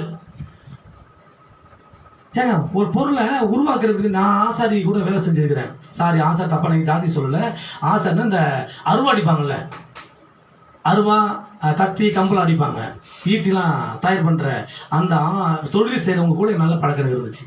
அப்ப நானும் அவங்க கூட போயிட்டு அந்த வேலை பார்க்க போயிருக்கிறாங்க. அப்போ போக என்ன தெரியுமா, ஒரு சாதாரண ஒரு பண்ண அருவா செய்யணும் தெரியுமா, அந்த அருவை சரியா வடிவமைச்சு அதை கட் பண்ணி எடுத்துட்டு அதை என்ன பண்ணணும், கருக்கு ஏற்றி அதன் பிறகு அது எப்படிலாம் வெட்டுமோ அந்த மாதிரி என்ன பண்ண தெரியுமா, கோட் கூடா போட்டு அப்புறம் என்ன பண்ணணும், சாணம் ஏற்றி என்ன பண்ணுவாங்க. அதே வந்து ஒரு மரத்தோட அருவை தயார் பண்ண தெரியுமா, அதுக்கு தகுந்த மாதிரி என்ன பண்ணணும், அதை பக்குவப்படுத்தி அதை என்ன பண்ணணும், எண்டு வளைச்சி பெண்டு வளைச்சி கைப்பிடி இவ்வளோ தான் இருக்கணும், ஒரு பிளான் வச்சு பண்ணி கொடுப்பாங்க. அதே என்ன தெரியுமா, வீச்சர் ஒன்று இருக்குது, அதை தயார் பண்ண தெரியுமா, அதுக்கு எவ்வளோ லென்த் இருக்கணும், எவ்வளோ தூரம் கேட்டு பண்ணுவாங்க. எங்கள் வீட்டில் இருக்குது, என்னப்பா எங்கள் வீட்டில் அந்த அருவா இருக்குது, நாங்கள் பிள்ளைகளும் பார்த்துருக்குறோம், இன்னும் இருக்கும். ஒவ்வொரு வீட்டும் பார்த்தீங்கன்னா அங்கே ஒவ்வொரு ஆள் வரத்துக்கு அருவா இருக்கும், சண்டை போடுறது ஃபேமஸ் இல்லை, அதனால அவ்வளோ அருவா இருக்கும், பெரிய பெரிய அருவாலாம் இருக்கும். ஒரு தடவை எப்படியாவது ஒன்று கொண்டு வந்து நினைக்கிறேன், எங்கே கடை தெரியல, ஏன்னா அது மாதிரி இருக்கும், ஒன்று பார்த்தா அவ்வளோ தூரம் நீட்டு இருக்கும் ஒவ்வொரு அருவாயும் பார்த்தாது. ஏன்னா அதை அவ்வளோ அழகாக அதை பெண்டு பண்ணி வளைச்சி கைப்பிடி பிடிச்சிக்கிட்டு, ஆனால் வெயிட் இருக்காது கையில், ஆனால் நம்மளை பயங்கர வெட்டக்கூடிய அளவுக்கு தயார் பண்ணுறான். ஒரு ஈட்டி ஈஸியாக தயார் பண்ணுறான், சுருக்கின்னு சொல்லுவாங்க, குத்துனா குடல் மட்டும் தனியாக வெளியே வரும், உள்ள அம்பம்பா இருக்கும், குத்த குடம்படி வெளியே வரும், எந்த ஓட்டை போடுறோமோ அந்த ஓட்டையில் மட்டும் இருக்கிற மொத்த பொருள் வெளியே வந்துடும், அது ஒரு சுருக்கி சொல்லுவாங்க ஊரில். இப்படி ஒவ்வொரு பொருளும் உருவாக்குறதுக்கு நேரங்களாக நிமிடங்களாக அவ்வளவுக்கு நெருப்பு தேவைப்படும், அதுக்கு ஒரு ஆள் தேவைப்படுவாங்க, ஆசாரி தேவைப்படுவாங்க அதை சரி பண்றதுக்கு. ஆனா இவன் நெருப்பு தூக்கி போடுறான், எந்த ஆசாரி வேலை செய்யல, அதுவாக கண்டுபிடி வந்து நிக்குது. எப்படி இருந்துச்சு நான் யோசிச்சு பார்த்தேன், இவன் கழட்ட சொன்னான் பாத்தியா, அப்பவே பிசாசு உள்ள வந்துட்டான். ஜனங்க கழட்டி கொடுத்தாங்க பாத்தியா, அப்பவே பிசாசு உள்ள வந்துட்டான். உள்ள வந்த பிறகு நெருப்புல இவங்க என்ன பண்றாங்க, போடுறாங்க, உள்ள இருந்து வேலை பார்த்ததெல்லாம் சாத்த வேலை பார்க்கலாம். கண்ணுட்டியாவா, தும்புக்கியாவா, எலியா பெருச்சாலியாவா, முயலாவா, மயிலாவா, வாகனம் சில இதுல எல்லாம் வாகனம், அந்த மாதிரி இவன் போற கண்ணுட்டியா வந்துருச்சு. அப்புறம் அவன் வேலை பார்க்கறான், சாத்த வேலை பார்க்கறான், நெருப்புல போட்டப்பறம் வேலை பார்க்கறான். அந்த நெருப்பு அந்த நகையெல்லாம் கண்ணுக்குட்டியை உருவாக்குறது எப்படி, கண்ணு வைக்கிறது மூக்கு வைக்கிறது நாக்கு வைக்கிறது உருவாக்கப்பட கண்ணுக்குட்டி நிற்கிறது முன்னாடி எல்லாம் ஆச்சரியம். நான் போட்டு தண்டத்தை கழட்டி போட்டேன், ஆனா இங்க பார்த்தா கண்ணுக்குட்டி வந்து நிற்குது. நான் பார்த்தா கால் போடுற மெட்டையை நம்ம கழட்டி போட்டேன், இது கண்ணுக்குட்டி வந்து நிற்குது. நான் மலையை கழட்டி போட்டேன், ஆறுத கழட்டி போட்டேன், கண்ணுக்குட்டி வந்து நிற்குது. எப்படி நினைச்சு, அப்ப இதுதான் தான் நம்மள வழி நடத்த காசு. பிசாசு ட்ராக் பண்ணி கொண்டு போயிட்டானா. சில பேர் ஏசுனார் கூட போயிட்டே இருப்பாங்க, ஜெபம் இருக்காது, வேத வாசிப்பு, ஆண்டு தேர்வு அனுபவம் இருக்காது. கடைசியில அவங்க இயேசுநாதர் பேரை சொல்லி பிசாசை பிடிச்சி போயிட்டே இருப்பாங்க. பார்த்துருக்கீங்களா? இந்த பெட்ரோல் பேர் ஹெல்மெட் போட்டு போவாங்க, கணவன் ஹெல்மெட் போட்டு வண்டி விட்டு போவார், பின்னால் மனைவி உட்காந்துருப்பாங்க. அதே மாதிரி வண்டியில் இன்னொருத்தர் நம்ம அவனு ஃபேமிலி வந்திருப்பான்.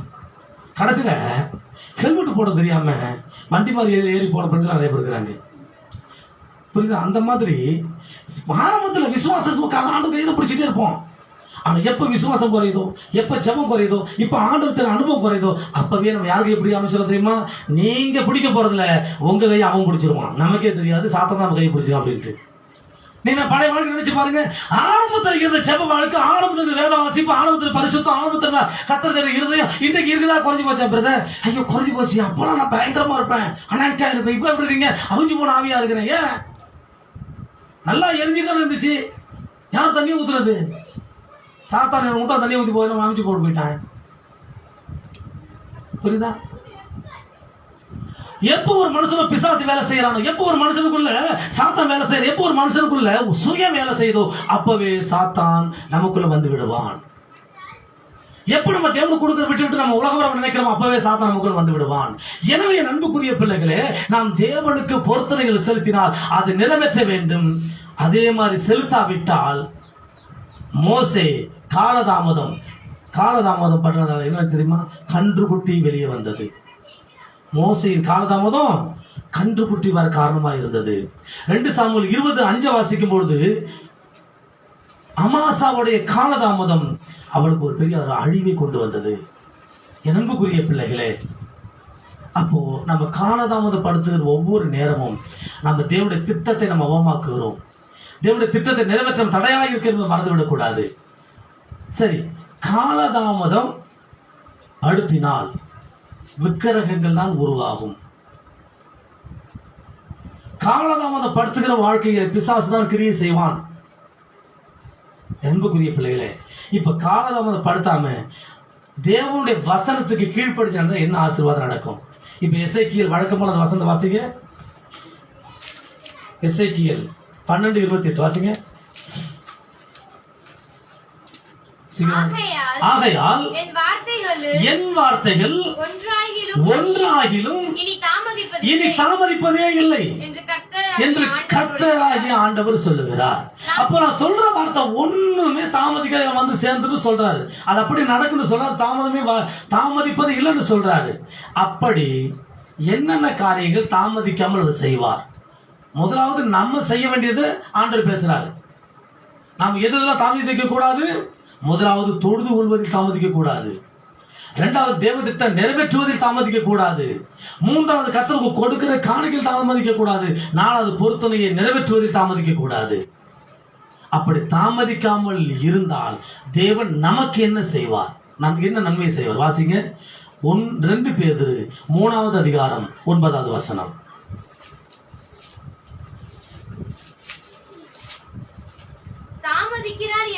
தாமதிக்கிறார் என்று சிலர் எண்ணுகிறது போல கர்த்தர் தமது வாக்குத்தத்தத்தை குறித்து தாமதமாயிராமல். அல்லேலூயா. சத்தவசனம் அல்லேலூயா. என்ன சத்தவசனம் அல்லேலூயா. என்ன சத்தவசனம் அல்லேலூயா. அவர் வாக்கு தத்தத்தை தாமதம் பண்ணுகிறவர் அல்ல. ஒரு வாக்கு கொடுத்துட்டா அதை செய்யறத தாமதிக்க மாட்டார். உன்னை ஆசீர்வதித்து உன் பேரனை பெருமை சொல்றாருனாக்க அந்த வருஷம் பேர் பெருமை ஆகும். அது ரிப்பேர் ஆகாதவங்க கத்தை பார்த்து விடுவார். ஆனா நம்மளே டேமேஜ் ஆகி கிடக்க கூடாது, சாத்தாங்கால் விட்டு கிடக்கூடாது. புரியுதா? ஏசப்பாவதும் பிடிக்கணும், பிசா பிடிச்ச கூடாது. அப்போ வாக்கு தத்தத்தை நிறைவேற்றுவதில் அவர் காலதாமதம் செய்யாத தேவன். என் அன்புக்குரிய பிள்ளைகளே, நம்முடைய வாழ்க்கையில வாக்குத்தத்த வசனத்தை நம்ம என்ன வாக்குத்த வசனம் உங்களுக்கு கொடுத்துருக்கிறாரோ அந்த வசனம் உங்க வாழ்க்கையில நிறைவேறும். என்ன சொன்னால் அப்படியே நடக்கும் உங்க வாழ்க்கையில. அது மாறவே செய்யாது. நான் ஏற்கனவே சொல்லிருக்கேன் உங்ககிட்ட ஒரு சம்பவத்தை. கவனிங்க. ஒரு ஃபேமிலி ஜெபம் பண்ண வந்தாங்க. இங்க ஜெபம் பண்ண வந்த பிறகு நான் ஜெபிக்கிறேன். ஆவியார் சொல்றாரு, சீக்கிரம் ஓடி போயிட சொல்றேன் அப்படிங்கிறார். அவன் பொட்டாட்டி ஓடிக்கலாம் சொல்லி அவன் கூட ஓட போறான்னு சொல்லுவான்னு சொல்றாரு. நான் என்ன பண்ணேன்னாக்க சும்மா இருக்கக்கூடாதுன்னு சொல்லிட்டு ஜெபம் பண்ண 2 தடவை 3 அதிகாரம் வந்துச்சு. நான் கணவன் 2 பேரும் ஜெபிக்க வந்திருக்கிறாங்க. நான் சொல்றேன், உன் பொண்டாட்டி நான் கூட ஓட போறா அப்படிங்கிறேன். அவனுக்கு பயங்கர கோபம், அந்த பிள்ளைக்கு பயங்கர கோபம். போங்க பாஸ், என்ன போய் இப்படி சொல்லிட்டீங்களே, நான் அப்படி ஆக்கும் இப்படி ஆக்கும் சொல்லிட்டு இருந்துச்சு. 3 மாசம் கூட ஆகல, இன்னொருத்தோட ஓடி போயிடுச்சு. எங்க போலீஸ் தெரியல. அப்புறம் போய் சொல்லானே, நீ சொன்ன மாதிரி ஓடிட்டானே. ஏங்க நம்ம நார்மலா ஜெபிக்கிற ஜெபத்தை கர்த்தர் எப்படி கேட்கிறாரு? அப்போ ஒரு மனசு சொல்ற வார்த்தையை, ஒரு ஊழியக்காரர் சொல்ற வார்த்தையை அவர் செய்ய நினைக்கும் போது அவர் சொன்ன வார்த்தை நிறைவேற்ற முட்டுவாரா? அல்லேலூயா. அவர் சொல்லியும் செய்யாது இருப்பாரா? அவர் வாக்கு தத்தத்தை கொடுத்து அவர் நிறைவேற்றாம போயிடுவாரா? அவர் அந்த அளவுக்கு அநீதி உள்ள தேவன். அவர் நமக்கு வாக்கு தத்தத்தை கொடுத்தவர். அவர் வாக்குத்தை உண்மை உள்ள தேவன். அவரை செய்து முடிக்கிற கர்த்தர். எனவே என் அன்புக்குரிய பிள்ளைகளே, அவர் வாக்கு தத்தத்தை நிறைவேற்றுவதில் உண்மையுள்ளவராய் இருக்கிறார். 2 ஏசாயா 46:13 வாசிங்க. 46:13 வாசிங்க சீக்கிரமா. என் நீதியை சமீபிக்க பண்ணுகிறேன். என் நீதியை சமீபிக்க பண்ணுகிறேன். அது தூரமாய் இருப்பதில்லை. என் ரட்சிப்பு தாமதிப்பதும் இல்லை. அல்லேலூயா. முதலாவது வாக்குத்தத்தம் நிறைவேறுகிறது, தாமதிக்காது. இரண்டாவது, தேவனுடைய பாதுகாப்பு தாமதமாய் உங்களை தேடி வர. ரட்சிப்புனா பாதுகாப்பு. அது தாமதமாய் உங்களை தேடி வராது, அது தீவிரமாய் வரும். அல்லேலூயா. என் அன்புக்குரிய பிள்ளைகள், தாமதமாக தீவிரமாய் வரும். என் பிள்ளைக்கு ஒரு கஷ்டம், நான் தான் முன்னாடி நிக்கிறேன், ஆண்டவர் வந்துருவாரு. கடல்ல இறங்கி கணேசன் கடல் இறங்கி நடந்து வந்துட்டு இருக்காங்க. முதல்ல நம்ம போட்டு விட்டு ஆண்டவர் எப்போ வந்து சீசன் தான் இறங்குவாங்க எல்லா இடத்துலையுமே. அந்த இடத்துல ஆண்டவர் முன்னாடி இறங்குவார். இறங்கினா லேகன் பேசாம நின்றுட்டு இருப்பான். தாவீது குமாரனே, எங்களுக்கு வேதப்படுத்த இங்க வந்தீங்க. இதையே வந்து சீசன் முன்னால போயிருந்தாங்கனாக்க அதை பார்த்தா இவன் ஓடி இருப்பான், கடல் குதிச்சிருப்பான் பழைய மாதிரியே பேய பார்த்த உடனே. புரியுதா? அதனால அந்த இடத்துல அவங்களை இறக்காம இவர் முன்னாடி போய் இறங்குறாரு. ஏன்னா என் பிள்ளைக்கு முன்னால எது வந்தா நான் முன்னாடி நிற்பார் நமக்காக. நம்ம ஆண்டு நமக்கு வழக்காடுகிறவர், நமக்காக யுத்தம் பண்ணுகிறவர், நம்மை பாதுகாப்பதற்காக நம் கூடவே வருகிறவர், நாம் நிற்க வேண்டிய பிரச்சனையில நமக்கு முன்னால நின்று அவர் நமக்கு தீர்த்து கொடுக்கிறவர். அப்படியேப்பட்ட ஆண்டவர் அவர் சொல்லுகிறார், என் ரட்சிப்பு, என் பாதுகாப்பு உனக்கு தாமதமாயிராது, தீவிரமாய் வரும்னு சொல்றார். உனக்கு ஒரு ஆபத்து வரும், ஒரு கஷ்டம் வரும், ஒரு தேவையில் வரும்பொழுது அவர் தாமதம் பண்ணி வரமாட்டாரு, தீவிரமா வருவார். என் பிள்ளைக்கு ஆயிடுச்சு, நான் போகணும் முன்னால, என் குடும்பத்துக்கு நான் தான் முன்னால போகணும், இது என் குடும்பம், நான் தான் முன்னால போகணும், ஆண்டவர் உங்களுக்கு முன்னால வருவாரு. அதனால என் அன்புக்குரிய பிள்ளைகளே, மூன்றாவது ஒரு காரியத்தை வாசிச்சு பாருங்க. என் அன்புக்குரிய பிள்ளைகளே, நம்முடைய வாழ்க்கையில அந்த லாஸ்ட் முடிய இஸ்ரவேலுக்கு என் மகிமையையும் கட்டளையிடுவேன். என் மதம் இல்லாமல் நாம் எந்த விஷயம் அப்படி தாமதிக்காமல் இருந்தால் நமக்கு என்ன ஆசீர்வாதம்? வாக்கு தத்தம், கற்றுக் கொடுத்த வாக்கு தத்தம் நிறைவேற நம்ம வாழ்க்கையில. இரண்டாவது, தேவனுடைய பாதுகாப்பு நம்முடைய வாழ்க்கையில இருக்கும். மூணாவது, கொடுக்கப்பட்ட தரிசனம் நம்ம வாழ்க்கையில் நிறைவேறியே தீரும்.